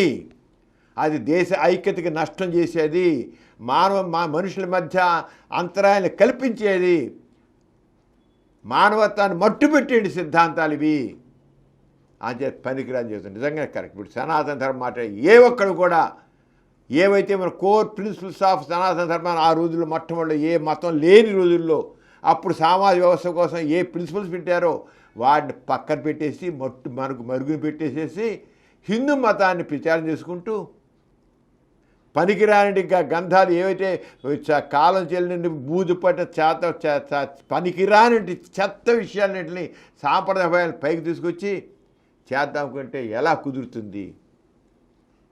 మనుధర్మ శాస్త్రం లాంటి తక్కిన శాస్త్రాన్ని తీసుకొచ్చి అవన్నీ తీసి పెడతాను కుదురుతుందా? కుదరదు. పైగా అందువల్ల ఏమవుతుంది, ఇక్కడ అన్రెస్ట్ వస్తుంది భారతదేశంలో. చక్కగా ఎవరైనా ఇప్పుడు మాట్లాడాలంటే మనందరికీ ఒకటే ఒక శాస్త్రం ఉంది. ఆ ఒక్క శాస్త్రం ఏంటంటే రాజ్యాంగం. ఓన్లీ ఇండియన్ కాన్స్టిట్యూషన్ కానీ మనకు తగ్గట్లుగా మనం మంచిగా మలుచుకున్నాం. ఏవైతే మనం చెప్పుకున్నామో కోర్ ప్రిన్సిపల్ సనాతన ధర్మం అని ఇవన్నీ మన రాజ్యాంగంలో ఉన్నాయి. ఏ సనాతనం ఎందుకు అనాలి? ఇండియన్ కాన్స్టిట్యూషన్ చెప్పండి, భారత రాజ్యాంగం చెప్పండి. సనాతన ధర్మం కంటే మన భారత రాజ్యాంగం 1000 రెట్లు గొప్పది. ప్రాక్టికల్ ఉత్తమ మానవ సంబంధాలన్నీ కూడా రాజ్యాంగం ప్రకారం ఉంటాయి. సనాతన ధర్మంలో ఉత్తమ మానవ సంబంధాలు లేవు. ఉత్తమ మానవ సంబంధాలు లేవు సనాతన ధర్మంలో. ఇప్పుడు ఇది సనాతన ధర్మంలో ఇప్పుడు కేవలం మత మౌఢ్యాన్ని పెంచేది, మానవ సంబంధాలకి విఘాతం కలిగించేది తప్ప ఇంకోటి కాదు. ఏ ఒక్కడు కూడా సరిగ్గా మన ఏదే కోర్ ప్రిన్సిపల్స్ అన్నావో ఎవ్వడూ మాట్లాడట్లా. ఏం చెప్తాడు? సనాతన ధర్మం మన సనాతన ధర్మం. ఏంటి సనాతన ధర్మం? అసలు అంతా వేరే ఉంది. అదేంటి అంటే ఇక్కడున్న ముస్లిమ్స్ అంటే పొండి ఇక్కడ చావండి మీరు, క్రిస్టియన్స్ అంటే పొండి చావండి మీరు, ఇంకా తగ్గిన వాళ్ళ పొండి చావండి. నేను మనుషుల మధ్య ఇదా ఈ ప్రేమ మానవ సంబంధాల మధ్య ఉండాల్సిన టాలరెన్స్ ఇది కాదని చేత సనాతన ధర్మం అనేది దేశ సమైక్యతకి విఘాతం కలిగిస్తుంది కనుక ఈ పనికిరాదు. ఆ సిద్ధాంతం పక్క పెట్టండి. మన రాజ్యాంగం ఉంది, మన రాజ్యాంగాన్ని ఇంకా ఉన్నతంగా తీర్చిదిద్దుకున్నాం. ఇంకా ఇప్పటికే నువ్వు 100 పైన సంవత్సరం సవరణలు అయ్యాయి, ఇంకా సవరణ చేసుకున్నాం. ఏం సరే ఉత్తమ మానవ సంబంధాలని, సామాజిక సంబంధాలని పెంచే విధంగా, మానవ సంబంధాలని, మానవ విలువలని పెంచే విధంగా మనం ఉండాలి. కానీ మానవుల మధ్య వైషమ్యాలు పెంచేటువంటి ధర్మాలు మనకు వద్దు. మా కాన్స్టిట్యూషన్లో మానవుల మధ్య వైషమ్యాలు పెంచే స్థానం ఎక్కడ మన కాన్స్టిట్యూషన్ లేదు. సనాతన ధర్మంలో ఉంది. అంటే రాజ్యాంగం అవసరమా మనకి? సనాతన ధర్మం కావాలా? భారత రాజ్యాంగం కావాలి మనకి. 2 పెడదాం. ఇప్పుడు చెప్పే సనాతన ధర్మాన్ని పెడదాం, 2 భారత రాజ్యాంగాన్ని పెడదాం. మీరు భారత రాజ్యాంగం కావాలా, సనాతన ధర్మం కావాలా అంటే భారత రాజ్యాంగమే కావాలి, కానీ సనాతన ధర్మం కాదు. సనాతన ధర్మం మీకున్న భారతీయుల మధ్య విభేదాన్ని సృష్టిస్తుంది, ప్రేమ బంధాలను పోగొడుతుంది, మానవ మధ్య వైషమ్యాలు తెచ్చిపెడుతుంది. అంటే సనాతన ధర్మం ఏదైతే ఈరోజు మాట్లాడుతున్నారో అది కాదు. చెప్పగలిగితే ధైర్యంగా చెప్పండి, సనాతన ధర్మం ఈ మతానికి సంబంధించింది కాదు, కేవలం ఇది ఈ ప్రిన్సిపల్స్ ఉన్నారు. అప్పుడు ఎవరికే ఉండదు, గొడవ ఉండదు. చెప్తున్నారా? చెప్పట్లేదు. జై శ్రీరామ్, జై శ్రీరామ్ అని ఒక జెండా పట్టుకుని, ఒక ధార్మిక జెండా పట్టుకుని అదే మాట్లాడేది. ఒక జెండాను పిచ్చేకి పెట్టి కాషాయ జెండా ఒకటి ఎగరేస్తూ నో, అది పనికిరాదు. చేత సనాతన ధర్మం ప్రకారంగా అది చెప్పేది అంతా కూడా అర్థం పర్థలేనిది, దేశ సమైక్యతకి భంగం కలిగిస్తుంది. డాక్టర్ గారు, నాస్తిక కేంద్రంలోని Gora technohub, Gora advanced health sciences exhibition విద్యార్థుల్లో ఎంతో ఆసక్తిని, శాస్త్రీయ దృక్పథాన్ని పెంచే విధంగా ఉన్నాయని సందర్శకులు కొనియాడుతున్నారు కదా. ఈ ఎగ్జిబిషన్ విశేషాలను మన ప్రేక్షకులకు ఒకసారి తెలియజేస్తారా? ప్రమిళ, మనం నాస్తిక కేంద్రంలో ఒక నవతరాన్ని తయారు చేయాలి. ఒక ఎలా అయితే మనం రీజనింగ్ కావాలి, లాజికల్ థింకింగ్ కావాలి చెప్తున్నాము, ప్రజలు సైంటిఫిక్ నాలెడ్జ్ కావాలి. సైంటిఫిక్ నాలెడ్జ్ సైంటిఫిక్ టెంపర్ తీసుకొస్తుంది. ఎప్పుడైతే సైంటిఫిక్ నాలెడ్జ్ సైంటిఫిక్ టెంపర్ వస్తాయో లాజికల్ థింకింగ్, రీజనింగ్ వస్తుంది. వచ్చే అప్పుడు అది వాళ్ళు ఎటుపక్క అభ్యుదయానికి వాళ్ళు మార్గదర్శకులు అవుతారు. మనం కోరేది అభ్యుదయం, మనం కోరేది ప్రోగ్రెస్ ఆఫ్ ది సొసైటీ, సమాజం పురోగమనం మనం కోరుతాం. నాస్తికులు మనం కోరేది సామాజిక పురోగతి, సామాజిక ప్రగతి. ఆ సామాజిక ప్రగతి అనేది ఎప్పుడు వస్తుంది? మనలో సైంటిఫిక్ నాలెడ్జ్, సైంటిఫిక్ యూత్ని మనం తప్పకుండా చేయాలి. లేకపోతే ఇప్పుడు ఉన్న భావజాలం ఉంది, సనాతన ధర్మంలో ఇంకోటి పనికిరాని భావజాలం ఉంది. యూత్ని ఇదే కావాలి మన దేశం, ఇదే కావాలి మన సంస్కృతి, ఇదే కావాలి ఎడ్యుకేషను, ఇదే కావాలనుకుని తయారైపోయి మనుషులు బుర్రలు జరుగుతుకుని అలా పాత ఛాందస భావాల్లో ఉంటున్నారు. కానీ వాళ్ళల్లో ఒక సైంటిఫిక్ నాలెడ్జ్, సైంటిఫిక్ టెంపరసీ, ఏ సైన్స్ ఒక సైన్స్ అభివృద్ధి చెందుతుంది ఎంతో ఇదిగాను. కానీ ఇంకా మన భారతదేశంలో ఇప్పటికి కూడా యువత ఇంకా మూఢనమ్మకాల వల్ల చిక్కునే ఉన్నారు. కేవలం ఏంటంటే మన సాంప్రదాయాలు, అర్థం సాంప్రదాయాలు, మన ఆచారాలు, ఈ మనుషుల్ని యూత్ని ప్రభావితం చేసి, అలా కాకుండా వాళ్ళు ఒక సైంటిఫిక్ నాలెడ్జ్, సైంటిఫిక్ మనకి ఒక పైగా మన మోడీ గారు అయితే, మన ప్రధానమంత్రి గారు వికసిత భారత్ అన్నారు. 2047కి భారతదేశం ప్రపంచ అగ్రదేశాల సరసన ఉండాలంటున్నారు. ప్రపంచంలో అగ్రదేశాల సరసన ఉండాలంటే మన థాట్ ప్రాసెస్లో తప్పకుండా మార్పు రావాలి. మన థింకింగ్ ప్రాసెస్లో రావాలి. థింక్ డిఫరెంట్లీ, యాక్ట్ డిఫరెంట్లీ ఉన్నప్పుడే మనం ప్రపంచ దేశాల అగ్రదేశాల సరసన ఉండగలుగుతాం.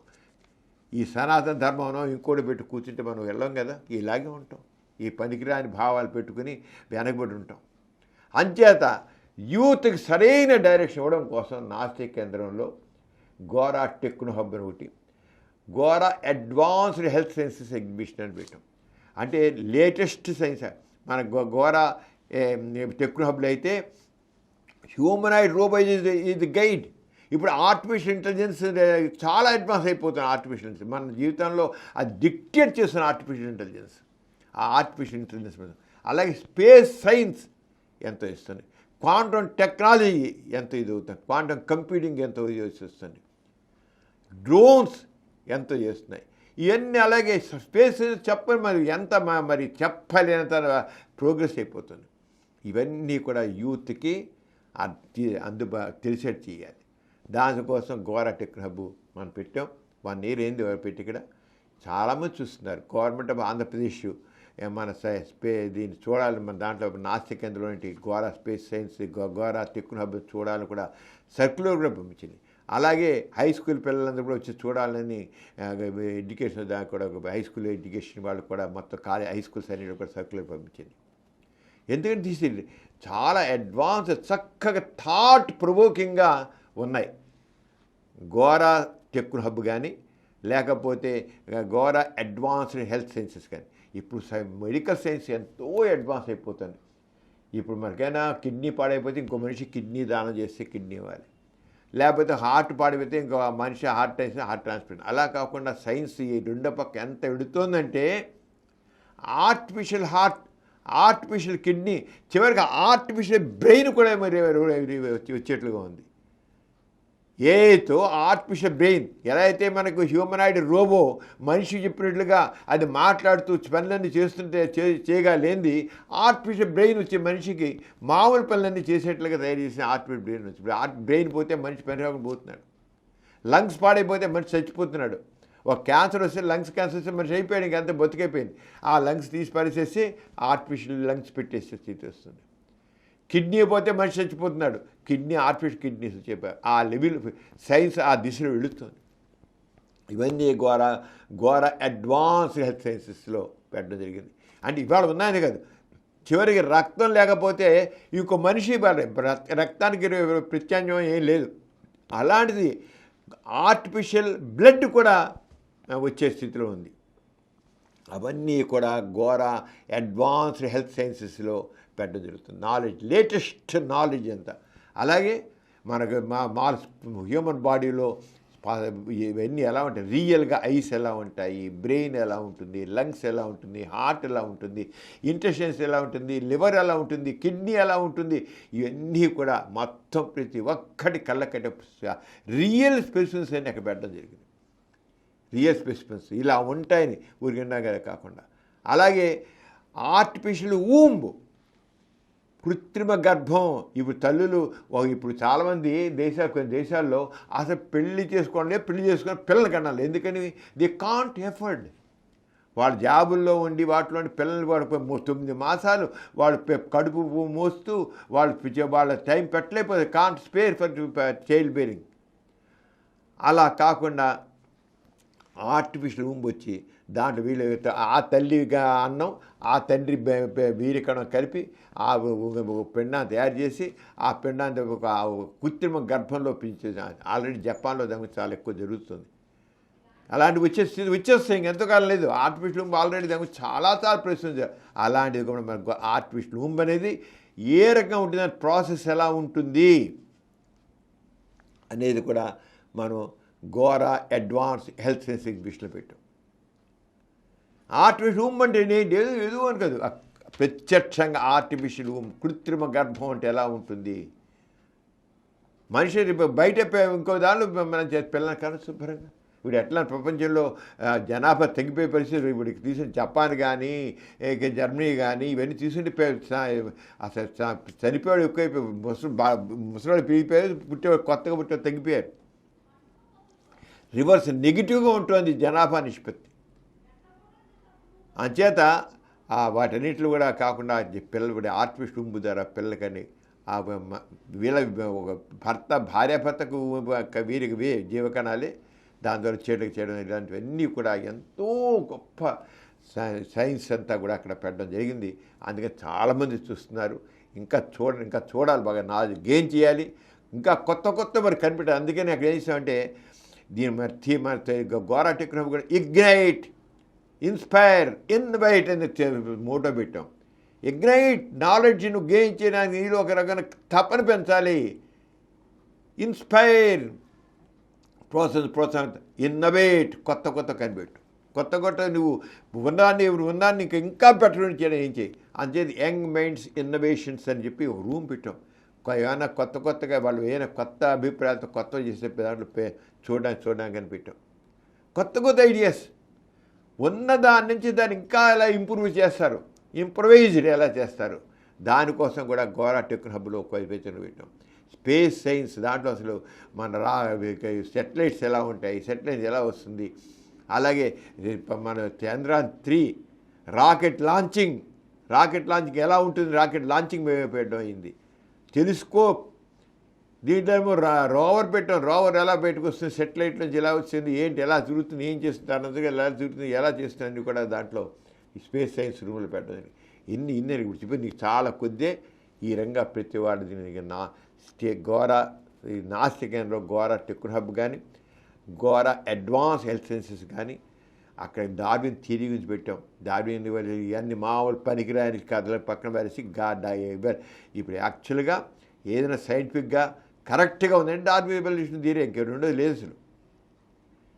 ఆ డార్విన్ ఎవల్యూషన్ థియరీ అనేది మనిషి ఏంటంటే డార్విన్ ఎవల్యూషన్లో మనకు తెలుస్తుంది అంటే మనిషి కోతిని ఇచ్చారు, కోతి రావడం కాదు, మనిషి తాను ఉన్న పరిస్థితుల్లో తాను ఎలా పరిస్థితుల్లో ఉన్నంటే ఇబ్బందికర పరిస్థితుల్లో దాన్ని తగ్గట్లుగా తను ఎలా మార్చగలుగుతూ ముందుకు అభివృద్ధి చెందుతాడు.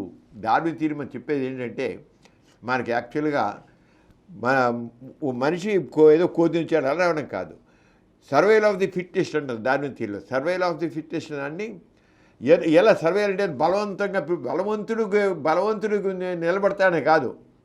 సర్వైవల్ అంటే మారుతున్న పరిస్థితుల ప్రకారంగా ఆ పరిస్థితి తెలివిగా దానికి ఎలాగ అనుకూలంగా మార్చుకుంటూ ప్రతికూల పరిస్థితులకి అనుకూలంగా మార్చుకుంటూ తాను ఎలాగ మారుతాడని డార్విన్ ఎవల్యూషన్ థియరీ యొక్క మెయిన్ గోల్. ప్రతికూల పరిస్థితులు కూడా తనకు అనుకూలంగా మార్చుకుంటూ తాను అభివృద్ధి చెందడాన్ని డార్విన్ ఎవల్యూషన్ థియరీలో మనం తెలుసుకునే విషయం. అవన్నీ కూడా పెట్టడం జరిగింది. అంచేత చాలా నాలెడ్జ్ ఉంది, నేను చాలా కొద్దిగా చెప్పాను. అందరు చూడాలి, తెలుసుకోవాలి. మనం కూడా ఎవరికి తీసుకోవడానికి వీలు లేదు కూడాను.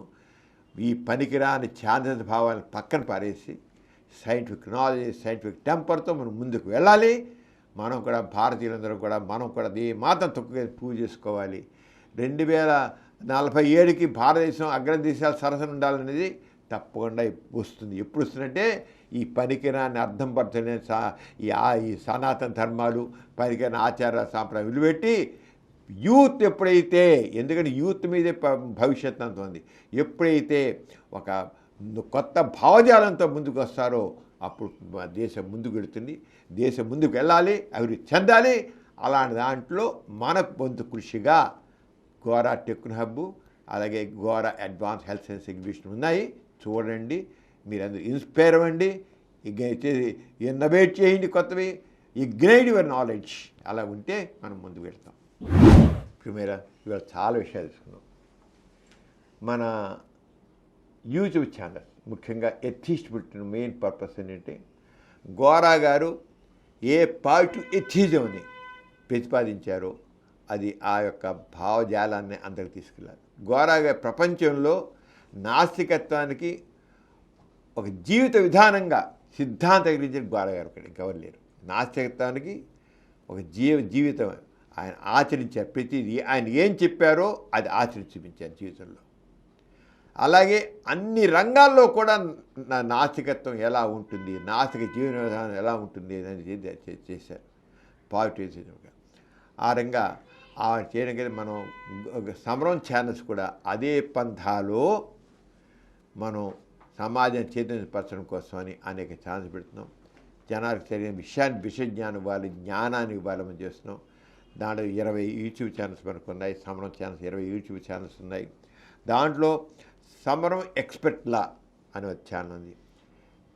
చాలామందికి న్యాయపరమైన విషయాలు లీగల్ అఫైర్స్ తెలియకపోవడం వల్ల రకరకాల ఇబ్బంది పడుతున్నారు.